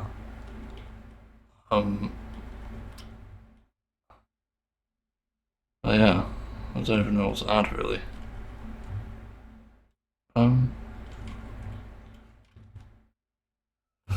Like, I don't know like, what other advice I can even give. I think all these things are sort of equally important here to sort of mention, because that's really the point. Yeah, the world is a harsh place and complicated place at the worst of times too, and that's why these things need to be addressed, as I said. So again, just to reiterate the point, it's not always the perpetrator's fault. It very much is in this case, but you do need to be aware. And I've been in a relationship of like 5 years and not realising that things are just going wrong anyway, like seeing that there are arguments and issues, it's just fucking nuts to me. You shouldn't even be arguing in a healthy relationship anyway. It's one of the things I sort of noticed a while ago. Sometimes it happens because there's like a minor disagreement, but it's also just not fucking over your livelihood. Like, it really doesn't matter. You have to just agree and disagree on things. That's what I mean. It's just insanity for insanity's sake, I guess. And then the other harrowing thing I have to mention as well from the story is the fact that the partner was just like, yeah, he does this, and just shrugged it off. Like, what? You realise that you're the one creating these problems for women as well. So how is that defending women? Like, she's just as guilty as he is. Like, I can't fucking believe what I'm hearing with that. It's just absolutely nuts to me. It's literally indefensible, and you know, because of how harsh the legal system is, like, yeah, it's not easy to escape. But then you literally just cry about it on the stream. Like, you literally were on camera and you decided to defend him. And you shouldn't fear like how you'll be beaten up for that. You should be fearing how it'll beat up everyone else and how much worse it could get for you as well. Like a momentary part like that, like it's fucking horrific. Like, if I was in that situation, I'd literally be doing that. I'd be trying to find help. I would have to make it public as well, obviously, because that's how you'll get out of it, essentially. And just hope that help arrives. Again, it's horrible, but that's the only way around it, and I'd have to take what comes to me. If it's being beaten up, or even the worst case scenario, I don't think it would happen there. It's like murder. But I think that's very unlikely. Especially if that person was having a fucking child with me, like, Jesus Christ. Like, would they murder me? Like, no, I don't think they would. They'd make them the worst human being on the planet, and also put them in prison for a long fucking time. So yeah, I do not understand this logic of that, really. Just dating someone who's this violent and this apathetic, it seems. It was disheartening as well, that has to be said. Anyway, I think I've talked enough on this specific topic, but I'll move on to the next. Right, yeah, let's move on. So, stemming from that last one, where obviously there's like a domestic abuse situation, one of the patterns I noticed is this guy seemed to be sort of autistic, I'll say, and it doesn't surprise me that I see these traits because it sort of happened in M as well. I used to know him. And I've also seen this sort of pattern myself, believe it or not, because I used to be kind of violent as a kid. As I got into my adult years, I started to realise actually it's just kind of silly that I'm acting this way. Because I realise it doesn't really match my age, and I just really need to figure things out. And, you know, given that I also was breaking things physically, I just needed to change. That had to be said. I was breaking keyboards, I was breaking my desk. There's just insane things happening that I 100% needed to address, and I ended up trying to do that, and it sort of works out. It admittedly happens much less when I break something. It's kind of rare, but it has to really piss me off to cause me such pain and anger to actually go that far. I believe in that.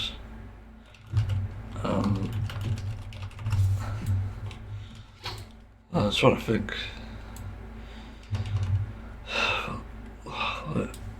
Yeah, like, how do I address it? And I think this is a really important question to ask, because I tend to think about why we act this way and just how to address it, because it is quite inherent, like, in our veins to have a meltdown and even a shutdown in the worst cases as well. But a shutdown would just lead to inactivity. There's just nothing happening. And they might say that's like the better one, but it is actually a horrible thing to go through. It's almost like all phases of depression at once. And, you know, just get where you lose yourself, basically. That's what's happening in that situation. It's very weird. Anyway, so yeah, how do I address it exactly? Well, I guess the way I addressed it is by finding an alternative, and I think this is kind of important because the alternatives here do matter to an extent, and I mean that as in finding a different way to get angry. And I think this is important because to find a different way to get angry is to literally funnel it into something else that's like completely different. And I think this is very important because without that I don't know if you would actually function exactly. Like, anger is a very niche thing, and it's very annoying to have as well at the same time. And I think to address it is important for that reason. But it also leads to harm, as you could probably see. And what I noticed in the domestic abuse situation, unfortunately, it literally seemed like an autistic meltdown. It's similar to what I used to have, to be fair. Where a game would treat me badly for some reason or another, and I'd have a complete fucking meltdown. And people use meltdowns as if is something that happens on a day-to-day basis, but it isn't. That's the problem. It does literally make you realise that it's fucking annoying, and meltdowns aren't fun at all, because they do impact you quite badly, and then they cause your behaviour to fluctuate in terrible ways. So that's why it often needs to be addressed properly, because a meltdown is literally a fucking meltdown. It's like everything is melting down, hence the term meltdown. So that's why that's so important, and it cannot be ignored. And it cannot even be understated, to be fair, how severe they can be. And even if I look it up, like for example, how to address autistic meltdowns, because when people say meltdowns, it is a bit of a sort of, I don't know what to call it. Basically, it's when something is like less meaningful or less impactful than it actually is. And the big problem with that is that you just incentivize things to just stay the way they are, or there's just not enough info. There's a lot of bad things that happen as a result, and yeah, like, it's kind of crazy. It just happens, but meltdowns need to be addressed properly, as I say, and the way I figured it out, I'll just say it out right now, it's by funneling it into something else, as I said, and I did it by changing it from physical harm to channeling it into my voice. So instead of being like smashing the desk, smashing my keyboards, which I actually did break it once, I'm going to have to mention that, I actually did it a different way, and this different way ended up being a lot better, because I was now funneling this anger and hatred into something else. And being able to do that actually ended up benefiting me massively. It changed me as a person, made me a lot better in my opinion. But if you saw me how I was when I was having meltdowns, I think you'd be very fucking angry and disappointed. Because that's what happens. A meltdown is a horrific thing to go through. And it's not fun. I hate going through that. That's the problem. People don't seem to understand what causes it and what happens to create it. And there are triggers as well, that's the other thing. Being able to avoid the triggers is important as well. It even takes quite a bit of will to even separate yourself from those things. So like for example, I was playing Just Cause 3, say about 10, maybe 11 years ago maybe. I was playing it on a crappy old PC for some stupid reason, even though I had a PS3. I'm not sure if I had it at the time though, but I sort of preferred PC controls and also the modding of that. And weirdly enough, I got so angry with it, especially on the final wingsuit challenges, that I ended up smashing my entire keyboard. Like, keys came off and stuff, and one of the best things I think I did to address that is just to not do it and just step away. Because my PC would lag because it had terrible optimization for that game, and that ended up being the best thing to do. And that's also sort of the turning point for me, is when I realised that actually this is kind of a big issue. And it's sort of happened before as well with other things, but I can't remember what they are. But the point is that you just funnel it into something else, and as I said, I did it into my voice. So instead of getting angry, like smashing something, I just shouted, raised my voice, and that also combined something else, which is putting someone like, I think it's a therapy technique called primal screaming.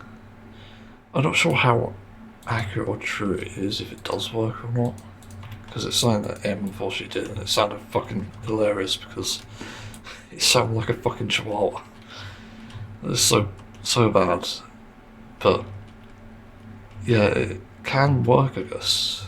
I'm not 100% sure it didn't work for him, that has to be said. But it certainly can work. It's worth trying as well, especially if you're just at your wit's end.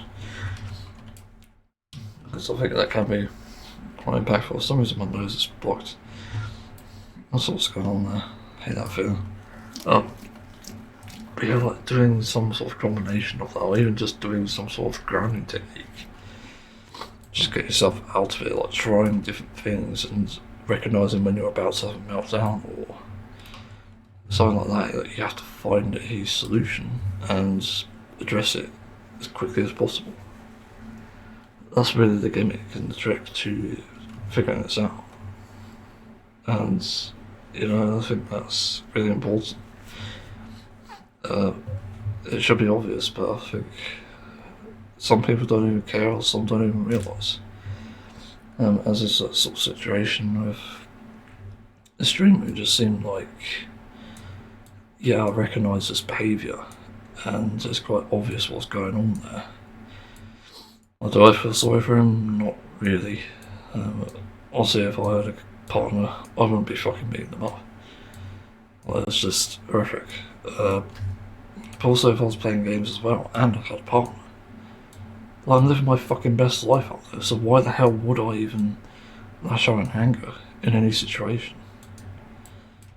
It just doesn't make sense. I get a technical issue, but for some things as well, it also takes honesty.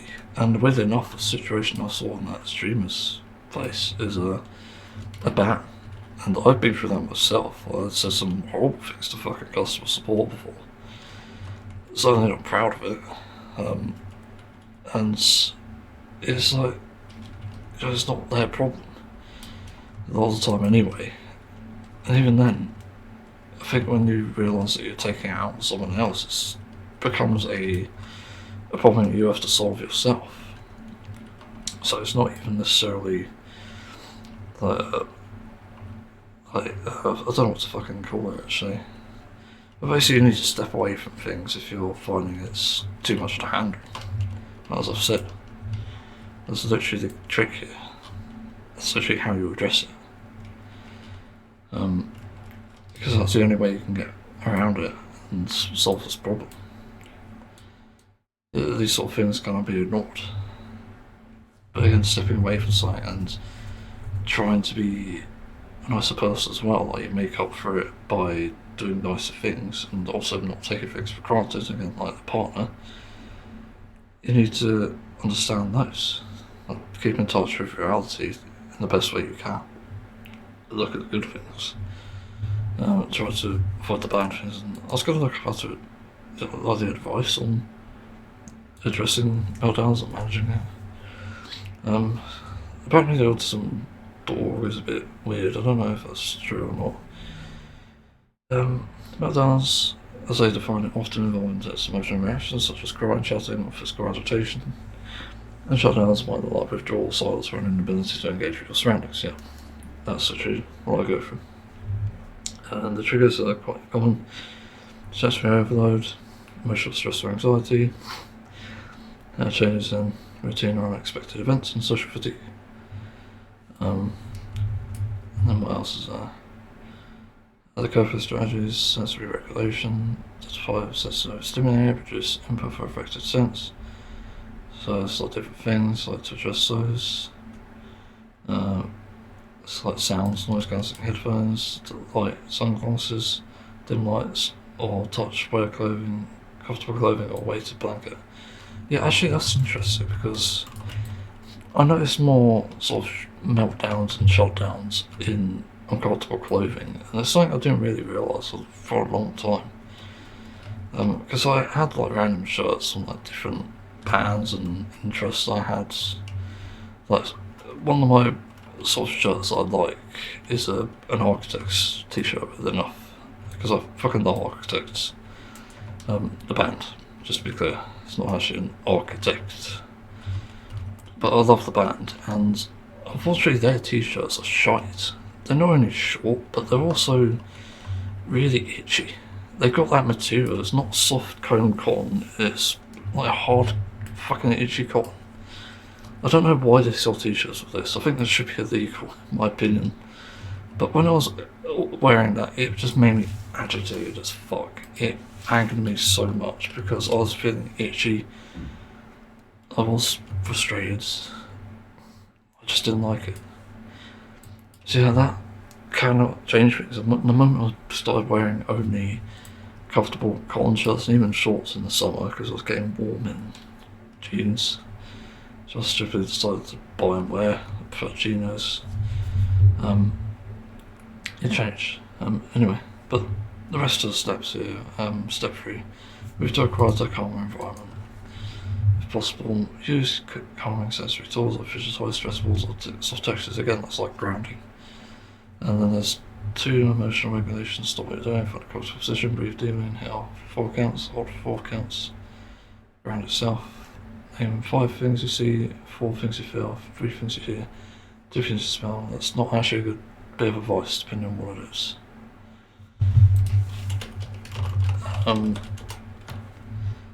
Yeah, it's very strange. I don't know why it's just like the grounding technique there. I think it's more important to ground yourself to something else that isn't triggering than these 5 things. I think that's a bit stupid. It does sound like therapist garbage. I don't know what you call it, therapist slop maybe.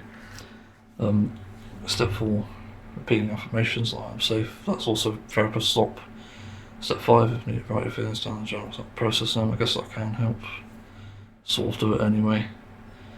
And number 3, creating a routine, easy planning methods, write down your daily activities in order, break larger tasks into smaller, manageable steps, use a planner, visual schedule, or app to organise tasks. Several others alarms. It's all just advice to fucking plan things. That doesn't really help. Crisis plan, emergency box, just a small bag, adult high items. I guess that can help for some people. I guess it depends on how you travel, if you travel. I wouldn't be able to use that, I don't think. It can be useful. Self-soothing techniques, quick comfort, play calming music. Won't always work, by the way. Engaging in movement activities, rocking and colouring. Not sure if that would either. Yeah, I guess it's like sort of mixed advice, I gotta stop there. But I think you can find a way to help. It's just not very easy. And there are some complications in that. Like, I don't really know what else to add there, to be fair. But I think the point is very clear here. Sensory issues as well? No. Meltdowns happen. And it's quite unfortunate because, yeah, it's a bit annoying.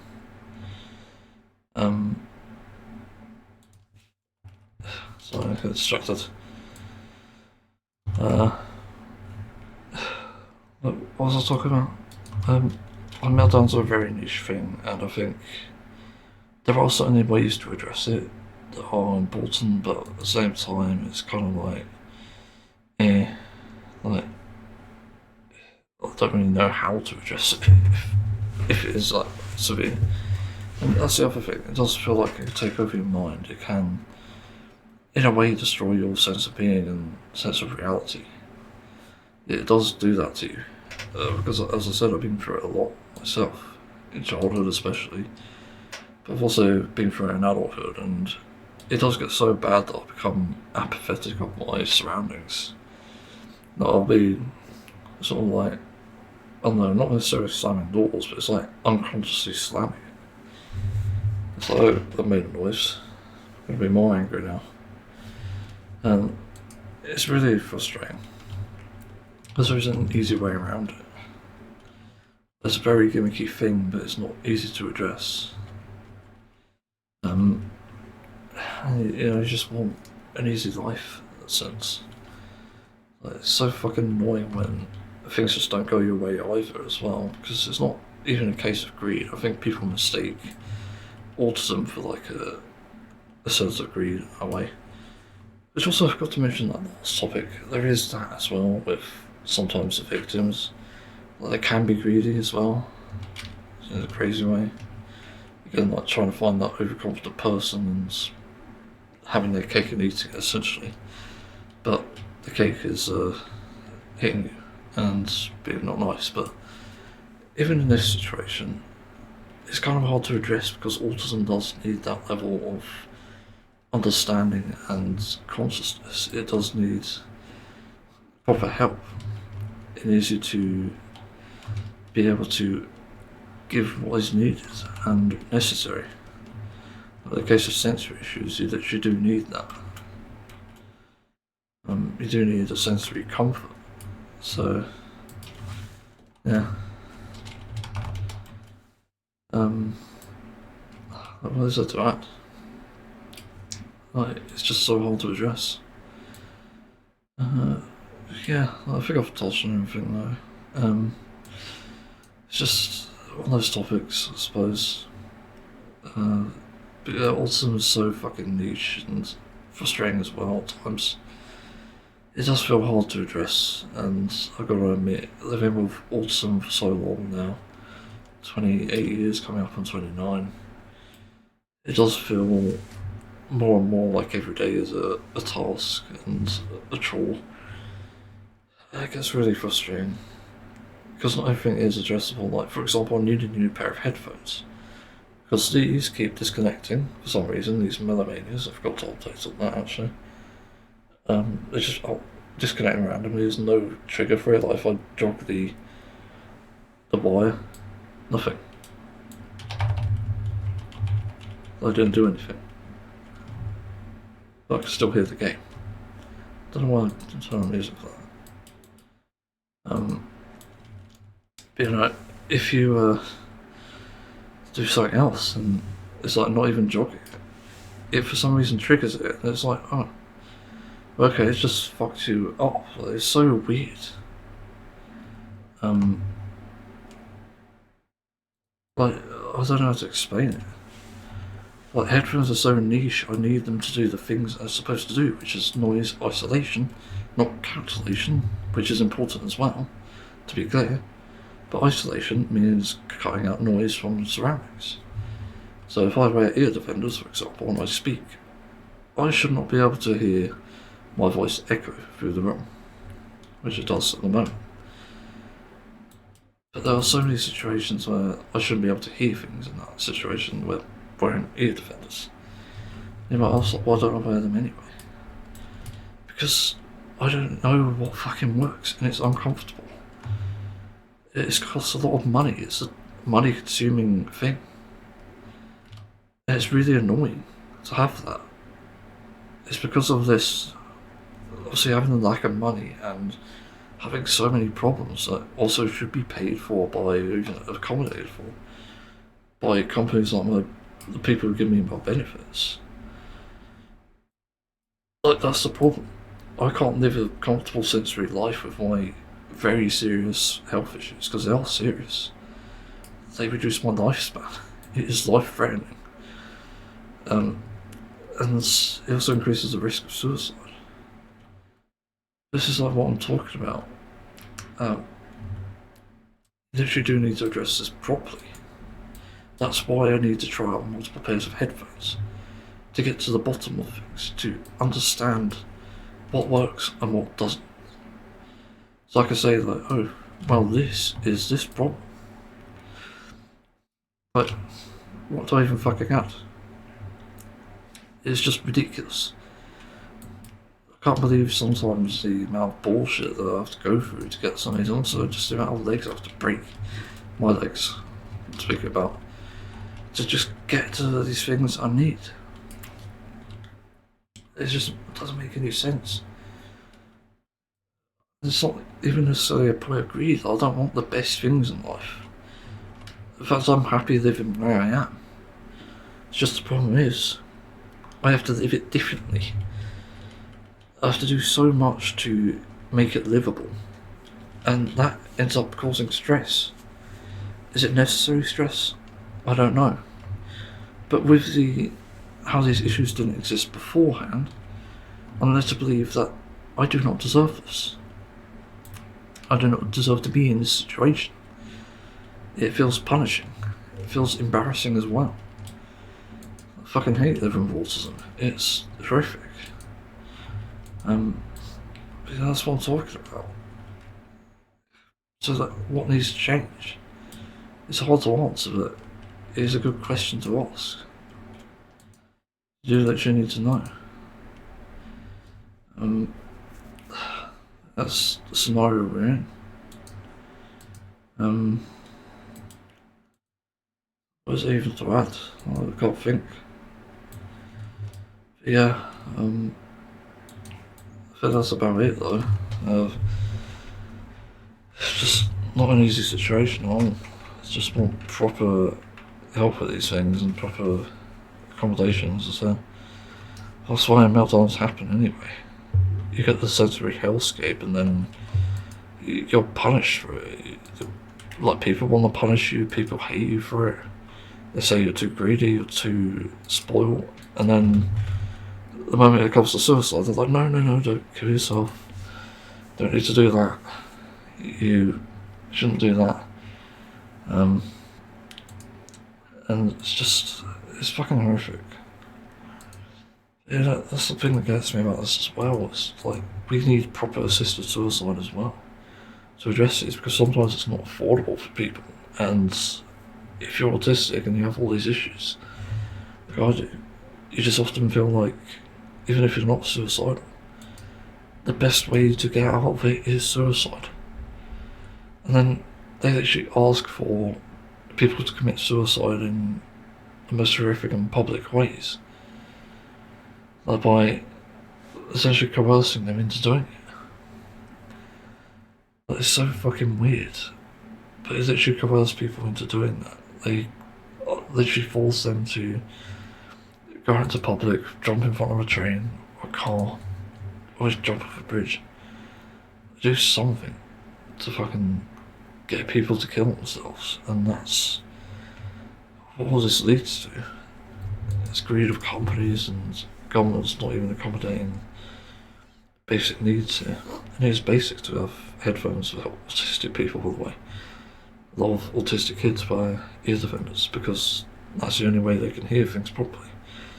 It's by wearing them. You might not realise it, but heightened sensitivity of hearing literally leads to that. Because trust me, if you're hearing things and it's like ringing your ears, which it does with me, I hear people speak at a certain volume, then that's proof that you need to wear something. And I have thought about getting a pair for like when I'm just out in public or socialising, because it just kind of helps.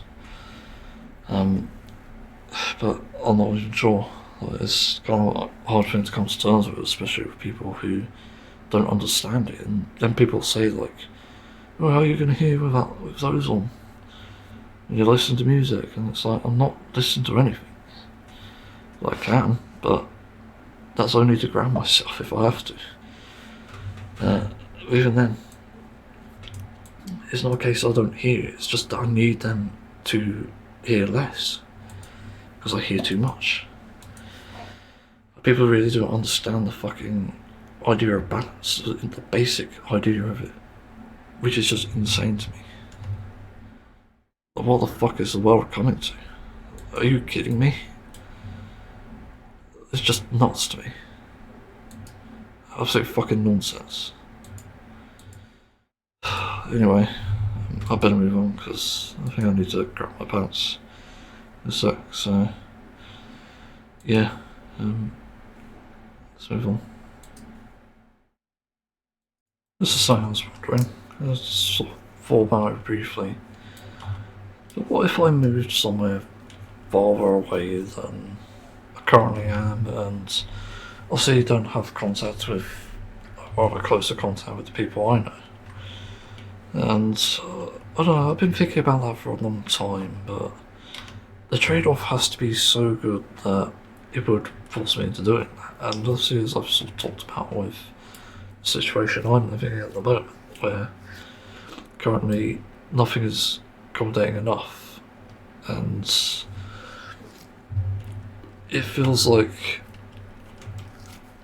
there needs to be a lot done before I can actually move that far. Say like, I don't know, 10, 20 miles, that's probably as far as I'd go. But something has to be so good that it would essentially convince me into going there. And that'd be it, basically. So like, literally has to be that good. And I think some of the other things are about just my sensory issues and problems in life. Like, it's so hard to balance, because I already talked about being spoiled, on the autism spectrum, and that unfortunately has to happen to bring comfort. So sadly that's the case there, but I'm also finding that were a situation to come up where I'd have to move far away towards like the centre of the UK or something, and also doing my research because I have to check out if there's got any stupid flight paths on it, because it turns out this place has one and I hate it. I have to figure out. So yeah, like, it's quite complicated, and then there's a lot to be done before I can consider it a livable place. So I think for starters, it needs to be a good enough size place for me. My room at the moment is the perfect size. It certainly could do a more room for like my bed and stuff, but I don't think that's really a primary issue. I think I'm used to my bed having like, what, about 30-40 centimetres of space before I can actually that's interesting. Someone put the dragon to sleep. I guess that's the faster way to do it. It's like, I'm used to that, but at the same time I do kind of want it to improve. So it's a bit like, maybe I do want this to be a bit better. But yeah, like, that's the gist of that, essentially. But there are also things I need to consider with that. Like, I need my own bathroom and proper way to relax, like a bathtub actually, then a kitchen, and I'm good to go. I can also live without a extra storage place, or like in a living room or office, even some people can go that far. I can do with living without that, and I say that because I feel like it is possible. I don't think it's exactly like, oh, it's impossible to live, but it is possible to live like that. And as I suggested before, you just need like small houses. You need tiny houses, like a bedroom upstairs with a bathroom, and a kitchen below, or maybe a kitchen below with a bathroom and the bedroom upstairs, so that way you can put everything. And the walls be thick enough that sound doesn't travel through it like an ass. Oh, a lot of sound travels through the walls for some fucking reason, so I need to address that. It needs to be quite in a good area as well, because if sound does travel, that's not an option, then it needs to be in an area that's quiet, and not a main road, obviously, is my best advice, but it has to be an end road as well. This is the thing I realised in my last place, because I lived on a end of a road, and honestly it was a blessing in disguise, because I barely heard anything. It was crazy how quiet it was, compared to this place, where it's in the middle of the road, I think, anyway. Not sure if it actually counts as that. But it's crazy how much difference there is. So it's like, yeah, this makes a difference, so it doesn't matter.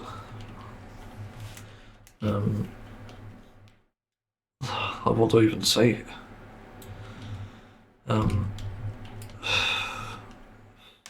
not sure what else, like, I guess your own driveway or maybe even garage is like a crazy thing.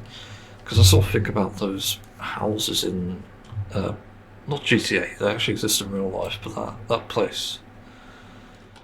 Was it Los Santos? I'd like to say it is. Could be absolutely wrong, I butchered that, maybe. Los Santos, maybe, is probably where it is. But yeah, like a place like that, where there's like a driveway underneath, maybe not on highway, obviously. And there's like 2 or 3 stories of rooms. And that's a cool place to live. Honestly, it's really good. It honestly seems really good. So I'd like that, I think.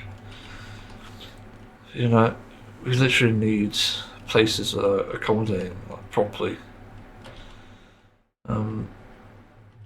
Because I just fail to see how I'll survive in the current situation. It's overwhelming how hard it can be to survive.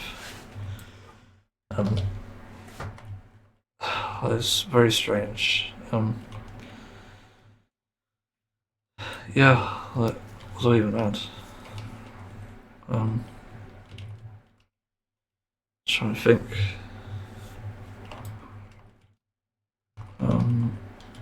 I can't really think of anything else, to be honest. As I said, it has to do enough that I am incentivized to move, to go farther away. That's the entire point. It needs to spoil me sensory-wise and comfort-wise that I'll be able to do that, be able to give up a lot of things because it's the best thing for me. Also, like, good internet, obviously I need that. I don't know what sort of internet providers are good nowadays, I know a lot of them are shit. But good internet too, and also maybe access to TV as well, that would be good. Not sure how much I would spend on that though, that's the problem.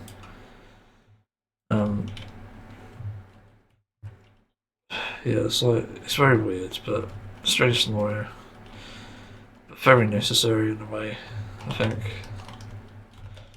It just feels like a lot needs to happen before I feel comfort in that. Yeah, I don't know what else to add. That's pretty much the gist of it, I think. Yeah, that's what gave me to move, I think. That's pretty much all it is. So yeah, I'll move on as soon as I can, because I'm trying to survive here in this game. Survive in real life too, to be honest. Every day's like that. Yeah, let's move on. So I just finished watching season 3 of League of Gentlemen, and I've got to say, it's the weakest one yet. Weird enough, even though season 1 was bad in its own way, I feel like it somehow just got worse. I don't know how season 2 was good. But season 3 just felt like it forgot what it was and decided to go the storyline of, let's try something different. Let's have a mystery and try to figure that out. And it just didn't work in my opinion. It's very strange. I don't really understand what they were going for with it. It genuinely is a mystery, and it really felt like they were trying something different, but they ultimately failed. And that's what I feel is disappointment here. I have to BRB because I need to do something quick. But yeah, like, it was a strange season because they tried something different from that, it just didn't work. That's all I could sum it up to. The acting was okay. It wasn't anything noteworthy in my opinion. It just felt bits of, it wasn't everything there, it seemed. And then what else was there? I'm trying to think. I guess the biggest problem, I guess, is the storylines, and we only have like 3 or 4 recurring characters from what I can notice. Well, I'll say four recurring characters, but I mean like plot lines, jokes, sort of humour. Like you got Jeff, you got the old ladies, I can't remember their names. You've also got Pauline, Ross, and Mick, which was actually probably one of the most entertaining episodes. There's another one actually, and Charlie and Stella. So multiple characters, but they only appear a few times. So it's not really great in my opinion. And then at the end of episode 1 we get a sort of shocking reveal, and it reveals the multiple things that are going to happen in this, and it seems like every story leads to this one bit of it. It's so weird, every episode, I mean. It's done in such a strange way. As I said, it's trying something different, and I can commend it for that. But whether it's done well or not, I don't think I can. I'm 100% sure it's been done before, because there's no way somebody hasn't already done this idea.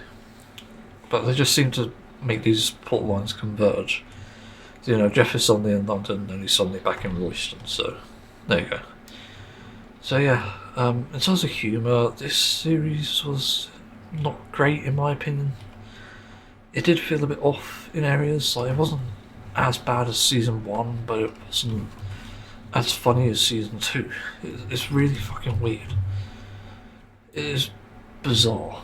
I can't really put my finger on exactly why it went so wrong. And I guess that's like one of the biggest disappointments as well, because this is a horror comedy essentially, and it does genuinely feel like they just lazy it out. They weren't doing things properly here. So I don't know what the reason is, to be exact. They just seem to fail in that sense. I'm just as confused as everybody else. So, what do I even say? Like, it is so weird. Like, what else is there? I guess, like I said about the stories and characters, it can be hard to follow because of that, in my opinion anyway. I think it's only hard to follow because of the various storylines and obviously characters, and they also look a bit different as well. I don't know if they took a break or something during this. It seems like they might have, because it does seem like a almost different cast, or at least more updated in a weird way. Oh god, there's an interesting bit with Charles and fucking Tony. I thought that bit was funny, but also really interesting. But also the way it ended. God, that was so good. At least that entire bit in the restaurant, but you'll see. It's crazy. But yeah, I don't really have anything of note in this one, actually, and weirdly enough, it's actually prevented it from potentially becoming just a thing on my things of 2026. I forgot the year. But another thing that's just so disappointing is I've seen better things this year. Like Squid Game, for example, was definitely much better than this. Different thing, yes, but I definitely enjoyed it more. And South Park, obviously, was much better. Blackface made a reappearance, I forgot about that, so there's more characters, but some of the other ones that used to exist don't. I don't know what happened with like the local shop stuff. I still find that confusing, and there's no closure on. Well, spoiler, closure is for 5 seconds. Hillary. So we didn't get any closure on that front, and I'm just sitting here thinking, he got away with it? Like, is that it?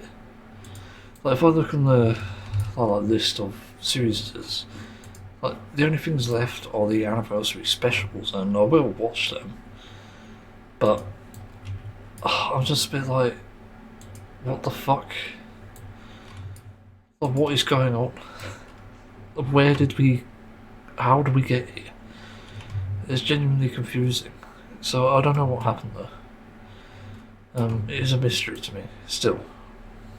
But yeah, mainly the fact that Hillary just wasn't making an appearance either. That's just one of the other things with that. And you would have expected a bit more, to be fair, with this, but I don't know. It's a very strange scenario. I don't know exactly how to feel about this, because it started out good in season 2, but then, yes. And even the Christmas special, which had its moments for sure, I don't think it was anything that great, that crazy either. It had its moments as well, but nothing special. And also the follow-up with Barbara, there wasn't anything until the last episode, which is just strange. I wanted to see how Barbara was doing, to be fair. I think Barbara was... who is my favourite character? I suppose I have to go into that, but I guess it would have to be... I don't know, it's like a cross between Jeff and Barbara, weirdly enough, because I like Barbara's sense of humour, even though she is a bit of a stereotype, which is sad to see. But the humour is definitely spot on. Like, come on. Like, the fucking joke about, in season 2, I think it was, like, the passenger saying, like, oh, it gives me the willies, this problem I have, and Barbara just says, oh, you're not getting mine, it's coming off in a week. For fuck's sake. It's so dumb, but silly. yeah, obviously I hate transphobic stuff, but it's sort of, it's supposed to be offensive. It has blackface. When enough there are black actors in this, so imagine what they felt. Like, come on. I think they were just trying to have fun here. It's not really to offend someone. I think if you're really trying to offend someone, you would actually say something to them and try to harm them. Yeah, it's really lacking that this season, to be honest. Anyway, I think I'll watch the anniversary specials and then I'll call it a day on this series. I don't know what these would be about because it's dated back in 2017, and it looks like two characters have reappeared, which is interesting. So yeah, I don't really know what to add, but that's about it. So yeah, let's move on. Let me stop recording. So, it's a weird topic, and it's a bit NSFWs of people. Yeah, I saw a YouTube show recently about this, I think it was a Pokemon store actually, just fucking crazy, but they're showing like the shelves of plushies and oof, there's no Vaporeon among the evolutions, which is slightly concerning. Has to be said. I think people probably know that it is going to be that reason, and I think it's worth discussing because it's like, yeah, I think people are just going to be extremely horny and there's some like urge there, and admittedly it's kind of difficult to tackle something like that because of the reality of, well, loneliness now, loneliness epidemic, and just something as simple as wanting contact. And on top of that, there are people who have strange fucking sexual desires. It just goes without saying. It's literally called paraphilic disorders, literally under the same umbrella. And I imagine it sort of leads into that as well. Well, this is all the same thing, you know, when it comes to Pokemon. Yeah, it's like very bizarre, but that's the sort of reality we're in, to be honest. And I don't know why people act surprised, though, that's the thing. But I also have to mention that, based on what I know about competitive Pokemon as well, there is also the aspect that it is actually possibly innocent as well.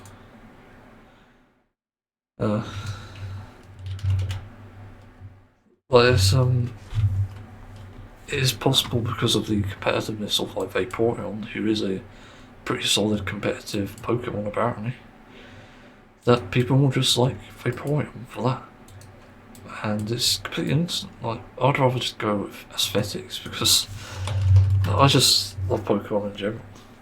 The way they're designed and how adorable they can be. And it's just, like, that's the aspect for me. I'd have all the evolutions in a small plushie form if it was certainly affordable for me. Yeah, it's definitely something I've considered. I suppose the only reason I don't do it at the moment is because, one, money, two, Pokemon. And I'd rather just get third party sort of Pokemon stuff because I don't really want to support Nintendo or Pokemon Company. There is no point in this stage of time because it sucks at the moment. There is like nothing for Pokemon, and it's a real shame because it has so much potential. I genuinely do not understand the aspect of oh fuck, I got distracted. Helping some innocent players in this. I don't know why I just went the long way. Yeah, but yeah, Pokemon is just a thing, really. It's like a cult, like a popular thing, and that's why people get these Pokemon. And I even saw another shot recently that sort of was in stark contrast to that, which is every Pokemon is someone's favourite, and yeah, I do agree with that. That's probably a reason why a lot of them exist. I mean, it probably gets less the more generations go on. Like, for example, I like Tinkertoff, or Tinkerton actually, I think they are. But I like Tinkerton because she's just fucking great. I think they're always female, I could be mistaken. But I saw that design and I thought, holy shit, that is just feminism incarnate. Wait, what? But it probably is. I fucking love Tinkerton as a design, it's just so... it's funny, it's just goofy. But they thought like the Chonk would be the sort of mascot Pokemon of this generation. They didn't realise that Tinkerton would be. It's kind of like, oh, we made a mistake. And it's like, fuck yeah, you did. Because Tinkerton is actually amazing. You know, the lore with Corviknight and stuff, which is interesting. What do I even add there? Yeah, like every Pokemon is someone's favourite, believe it or not. Even something like Klefki, or... is that the key one? I don't think that is actually the key one, Klefki. But there's like a keyring Pokemon, and even weirder stuff like food Pokemon, like they definitely have a place for some people. I don't think it's like a lack of creativity, I think it's just a very niche thing. And it definitely appeals to certain people. Like, for example, another Pokemon I love the design, or two rather, is Dragapult and Grimmsnarl. And Grimmsnarl is one of my favourite because it's like the only dark fairy Pokemon in the game. I fucking love the design and I love the typing. It's just amazing. It's really special in its own way, and that's what makes it special. It's cool. I love Grimmsnarl. Would I have a plushie? Don't know, if it's offered to me I might, if it's a fair price, but Dragapult, 100%, because Dragapult actually reminds me of the stealth bombers that we used to obviously have at wars. But I know a bit about playing knowledge as well, so that kind of appeals to me from that perspective. Maybe it's not aged well because of, you know, recent events. And essentially Trump getting his name over that fucking thing. Giving a complete disservice. Absolutely shitting on it. But yeah, like as I said, every Pokemon has its place and you shouldn't underestimate that. The Pokemon is an enjoyable thing and it's a nice thing to have. Again, it's sort of my sort of grounding technique because I literally think about Pokemon a lot. It became my grounding technique because I really wanted to find a way to comfort myself and feel not necessarily at home, but just ease myself, something that I can calm myself to. And Pokemon as a world is one of those things. And whether you sexualise it or not, it's not fucking up to me. In fact, they do plenty of that. If you've ever seen, like, obviously the breeding system, that happens. Paul Ditto, by the way. But also, there's like weirder fucking accounts. I remember one of the Pokemon 3D games in like the GameCube era, where one of the characters is like being married to fucking Pokemon. It is so weird, but that's again the sort of magical thing about it. And a lot of these rules that we have in real life probably don't even apply to Pokemon. So again, sort of open-ended. But yeah, I'm not really at all mad about the fact that a store is like, it doesn't have the stock of like people wearing plushies for whatever reason. I think it is innocent for the most part, but I think some part of it is maybe not so much. You know, they're not harming anyone, as far as I know, other than obviously the stock sort of issue. but yeah, like, I think that's about it. Like, I guarantee if you look online as well, we're going to find a similar thing, like stock. Yeah, don't really have anything else to add, so let's move on. I realised something really depressing earlier when I went for an appointment and couldn't do what they asked, and it's because it was out of my comfort zone. But it made me realise something that I'd almost forgotten because I haven't had to do it since childhood, and to be honest, some aspects of it I haven't had to do since my therapy, not therapy, fuck, I want to say doctor's appointments for my Crohn's disease and even my issues around having hemorrhoids and a fissure. Like, that's the most uncomfortable I'd probably ever been in my life. And it's to take great discomfort to have to do something bad enough to make me not want to do it at all, to not even attempt it. I really only attempted these other things because they were much higher stakes, in all fairness. As in, there's a lot to actually lose from not getting diagnosed. So that's why I did that. But then I look at a situation like I had today, where I just needed to sit down on some things, and I thought, this is fucking embarrassing. So there's two other people in the room, and I'm thinking, like, no. And that shows where I have some sort of, well, I don't know what to call it, performance anxiety, but also my autism. It's quite blatantly showing there, because it is a type called PDD. Pretty sure that's what it's called, I could be wrong. It's a very niche type, and it's quite problematic because it means that I will struggle with basic socialising and tasks like that. It's really annoying, and I can't get over how annoying that is. It is seriously bad how it affects me, and this is one of those scenarios. It started in school when I was doing plays in primary school. I was like age 8 and I just didn't want to do them.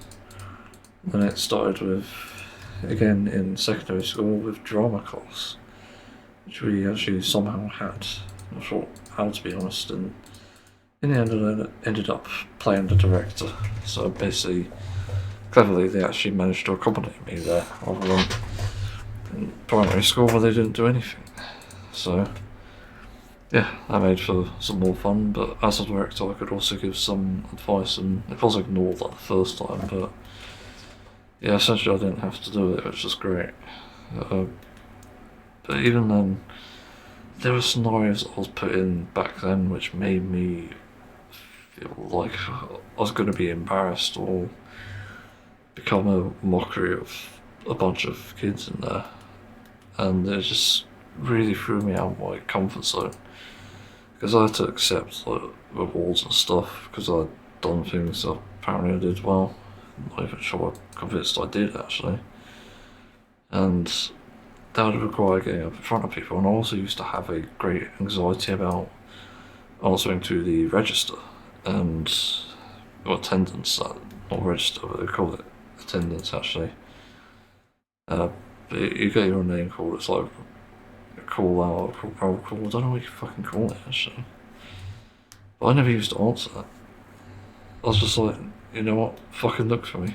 And in the end I managed to overcome it. I managed to do it.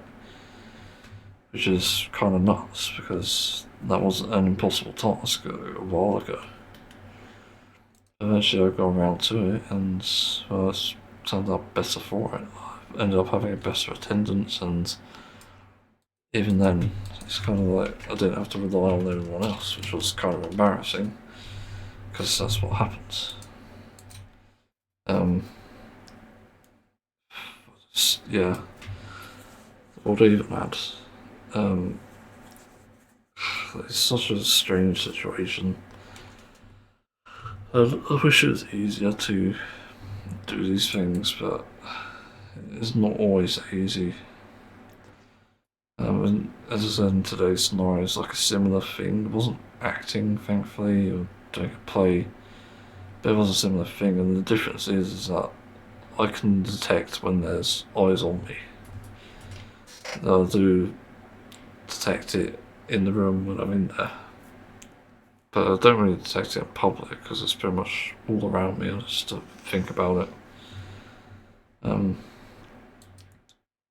Yeah, this is one of the annoying things, I guess.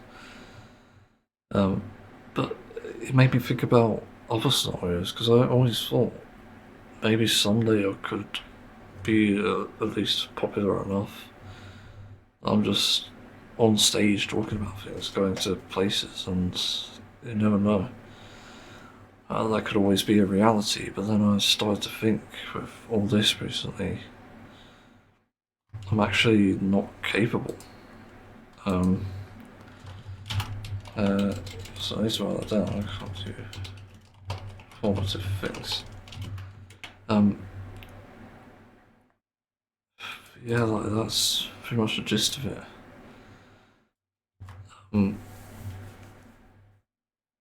I really cannot get over that.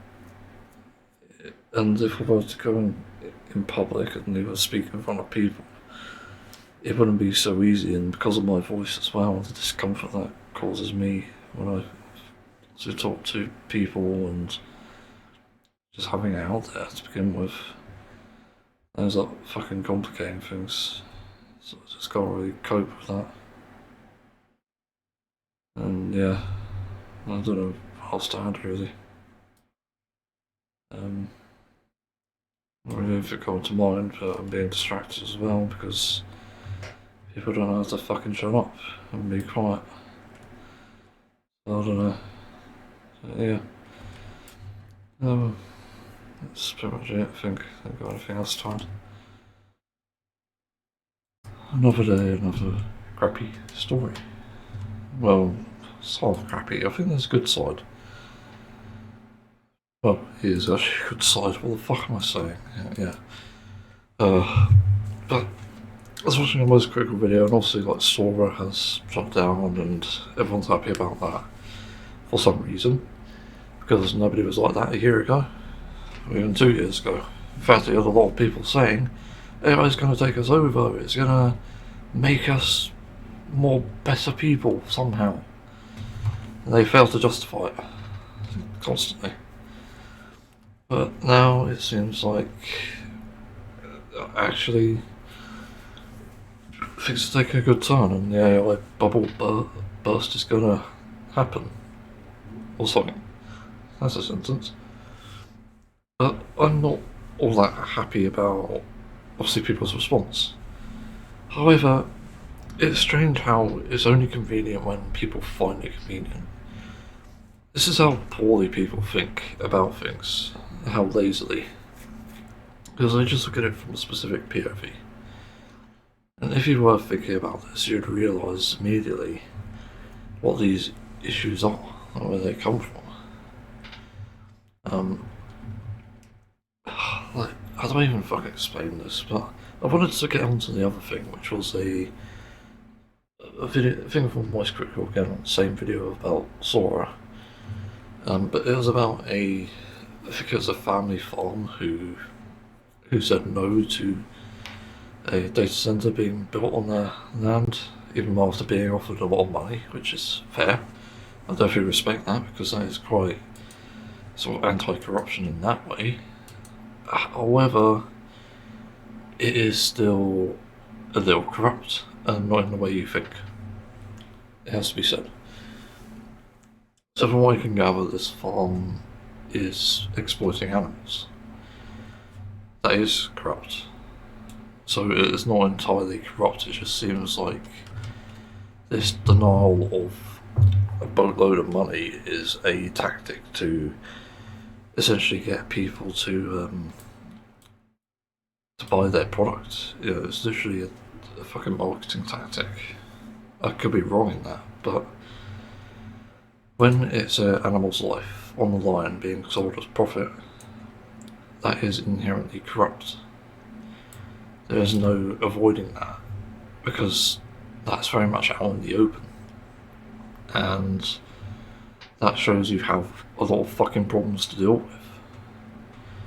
But it doesn't matter how good you are about dealing with AI data centers, you literally have a problem.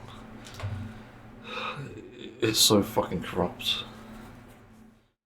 You know, I had to point that out because this shit does get on my nerves. It's like, this is the stuff that's destroying the planet, by the way. The animal farming methods, and obviously they're probably in bed with meat lobbyists as well, so they're probably gonna get some sort of like friendly letters from them saying, oh, good on you for doing that for us. Here's another $10 million. It's like, okay, so we learnt nothing. Because the meat lobbyists are just fucking everywhere, and they're trying to basically greenwash as well as get rid of green. Like, they're doing two things at the same time that counteract each other. And so we get in this dangerous scenario, which we're in now, where we don't exactly have a method to get around this. It's, as I said, dangerous as fuck. But what am I even supposed to say? But this does get on my nerves because we're in a time where we need to change. We need to stop these things as soon as possible, not just AI, but animal agriculture and also like lobbyists. Because this is where the corruption started, at least as far as I know. And we need to stop it as quickly as we can and as effectively as we can too. I know now we've got to convert a bunch of farms to make a more viable product. Like, if we could somehow grow meat on trees or something, then fuck it, do that. I'd much rather that than using a live animal, a conscious animal, where they deserve to live a happy life and be free. Yeah, obviously there's a place on the farm for them, but so don't they produce like natural manure? I could be mistaken about that. But that's the thing. You literally need to look out for the animal's best interests, and that's where this problem of animal farming is, which is why I'm not all that happy with the story, because it is literal corruption. Like, what else do I even say here?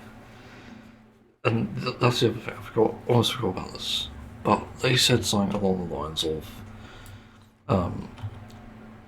we're feeding a nation, and we've done this for generations. I think they said the generations part. I know they said like we're feeding a nation, but the thing is, they're not.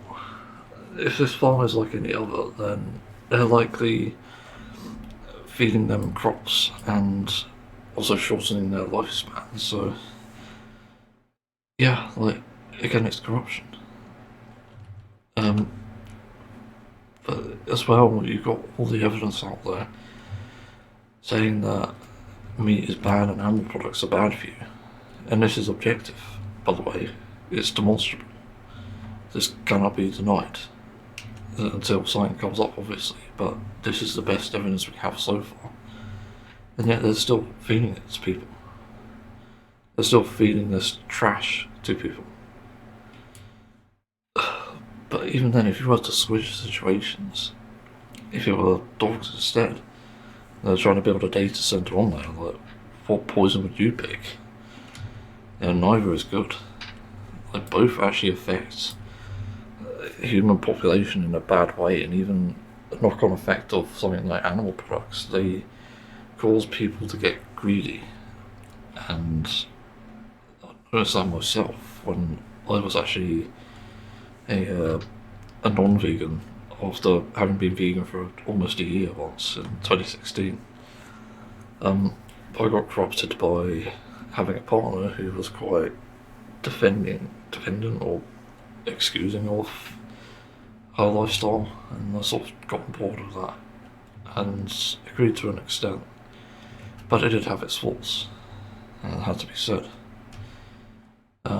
and she did have her faults, just to be clear as well. So did I have mine? But the corruption is quite obvious, and it's obviously corruption on the mind, so you don't want to give up something that feels good. A lot of people can understand that, even get behind it. But again, it affects people. It affects everyone's lives in the end, so something has to change. And that's the problem. So yeah, I don't know what else to add here. That's pretty much the gist of it. That's the problem we're facing here. It's not just corruption of these fucking AI data centers and bullshit like that. It's also people. We have to deal with people as well. So, yeah. If we're having these discussions, we need to talk about that as well. For some reason, hey, what the fuck? Just IRL, the cut just appeared on my hand in real time. Just noticed like a red dot and a pain on my finger, and it's like suddenly appeared. That is fucking weird. But I would feel an insect because it's like so fucking sensitive on my skin. So I don't think it was an insect, but what the hell? That is one of the weirdest things I've ever fucking encountered. Yeah, it does look like an insect bite, but I don't know. It's only got one pinch though. Yeah, that's weird anyway. I think I better move on before I die of a mosquito bite or something. Yeah, as I said, it's disappointing. This corruption is very inherent and needs to be addressed. I hate to say it, because obviously the farmers did a good thing by not allowing the data centre, but you also can't allow animals to be exploited, because that ends up killing people, that ends up causing problems for the animals as well, like all the industry practice. Yeah, anyway, I think I better move on. So yeah. So I have a sort of interesting story, I guess. Question mark. Yeah. As I started, I guess I'll talk about the history of keyboards, because I haven't really talked about this before. But I struggle with keyboards, to be honest. It's not because they're uncomfortable. It's because they don't fill their purpose, and it feels like some do too much and some do too little as well. So even back in the day, I had like cheap, keyboards that came with a computer you could buy in cheap stores, and they generally worked. But I think sometimes they stop working as well. It's just the frustrating bit. They were decent, but when I got my own computer, I thought, you know what, I'm going to make it as gamer as possible, so I got RGB stuff, and this is back in like 2013, when it was like a bit more expensive back then. Of course now it's much cheaper, except RAM prices and stuff, but that's a different thing. And I got some just knockoff ones, and some of them stopped working immediately and others didn't. There are plenty of issues with them. For example, you have to be careful with getting a keyboard that is like QWERTY UK and, well, the other one, like US version. So you generally have to be careful with that, because it could lead to just confusion. I was playing like TF2 at the time, so having a UK layout is pretty good to have. It's just better. In my opinion, it's more superior, except for the shift key. Like sometimes they give you like a backward slash and a sort of divider sort of thing with that. Like my current keyboard has that, but all of them don't, which I think is a bit dumb, because I think they all need that. It's so useful. And the big enter key is nice because it means where the backslash is underneath it, it's actually more useful because you can actually hit the enter key more easily. It's like an accessibility thing. But anyway, I broke a keyboard before in the anger issues I've had, which is annoying. That just stopped working. I think I snapped the thing in half by smashing it on the desk. Something crazy like that.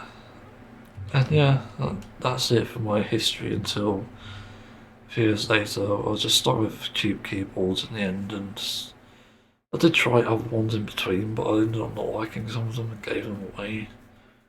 So they became useful for that. I also used like a default Dell keyboard as well for quite a while. The Dell keyboards were actually decent, surprising actually, quite modern. So yeah, and then Overwatch came out, and I sort of thought I'm gonna treat myself. I'm gonna get a Razer keyboard, which big mistake.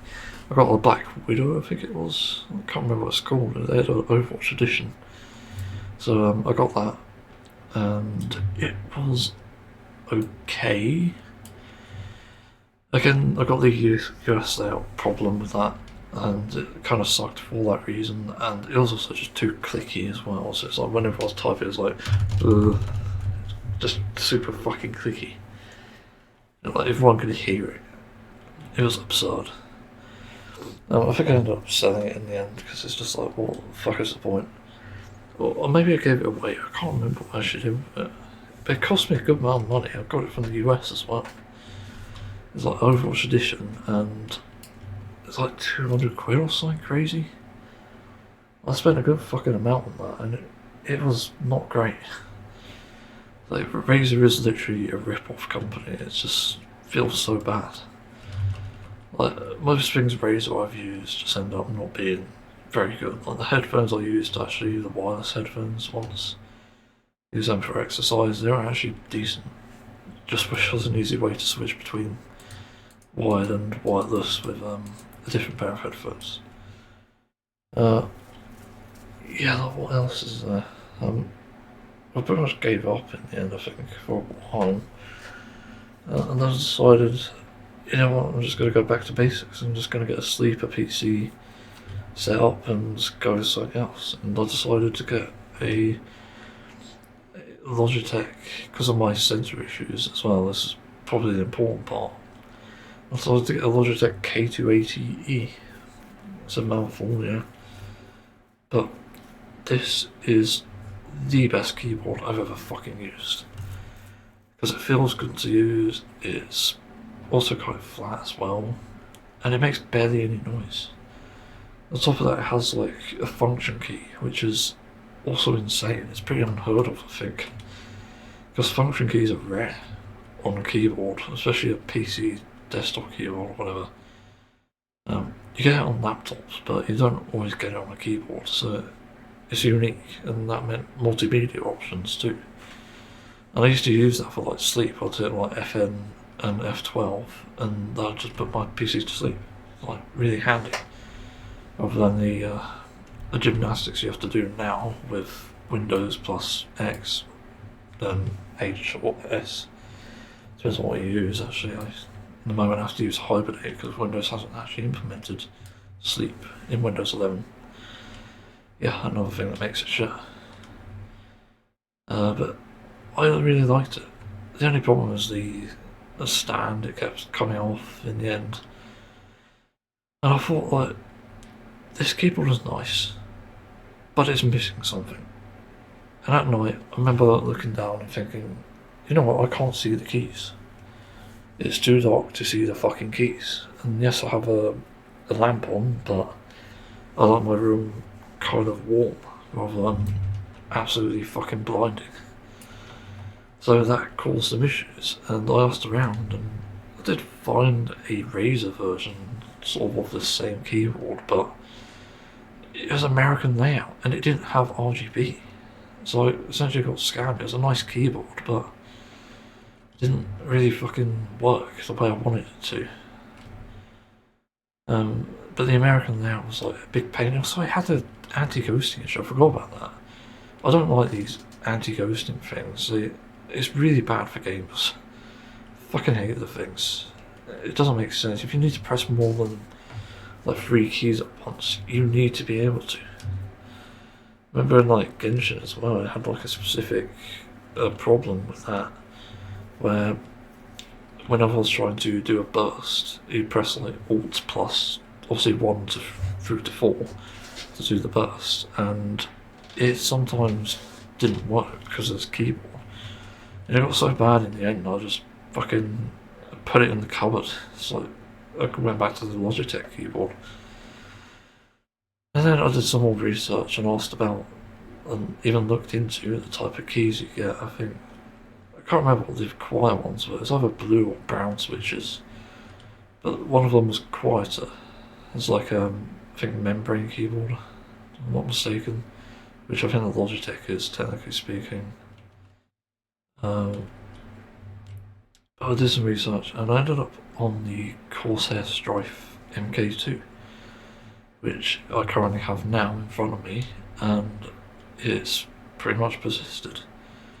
The only issue is it has like lag problems for some reason. It's like, I had it only recently, it didn't used to happen.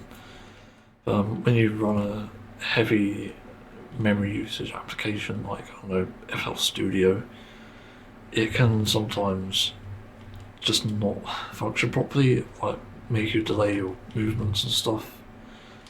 It's very strange. I don't exactly understand why it's like that, but yeah, like, it is a bit annoying, to be honest. But it's a refurbished keyboard and it's somewhat cheap, so I decided to try it, and it's actually been pretty decent. We'll say the volume slider thing on the top here is like a bit annoying. Also, the multimedia keys I don't even use. There's not really any point, to be honest. I'm getting hiccups. It's weird. But yeah, it's like being decent. I accidentally spilled some liquid on it once, and it didn't work, but I dried it and then it came back to life within a few days, so that was good.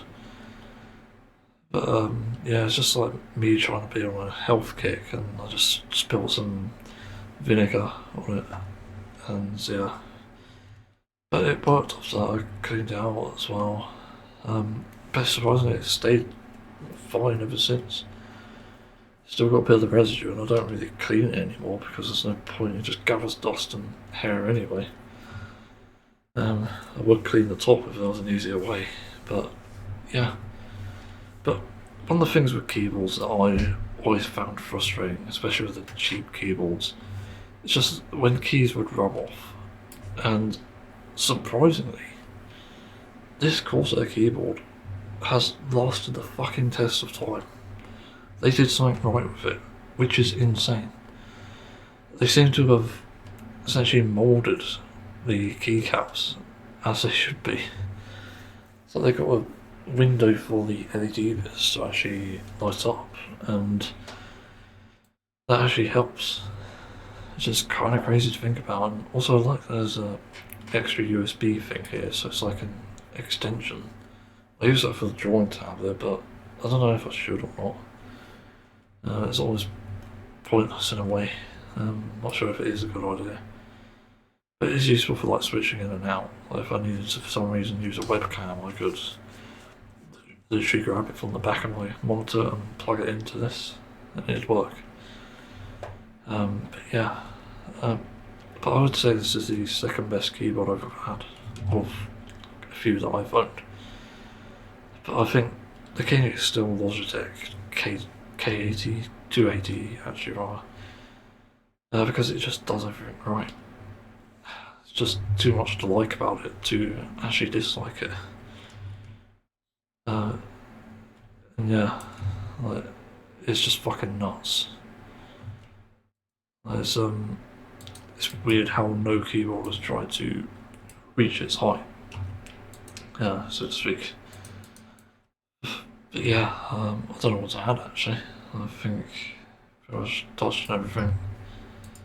But yeah, that's a thing anyway.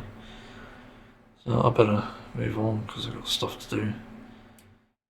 But yeah. What am I saying? I need to make an outro. Yeah. It's gone on for a while. What the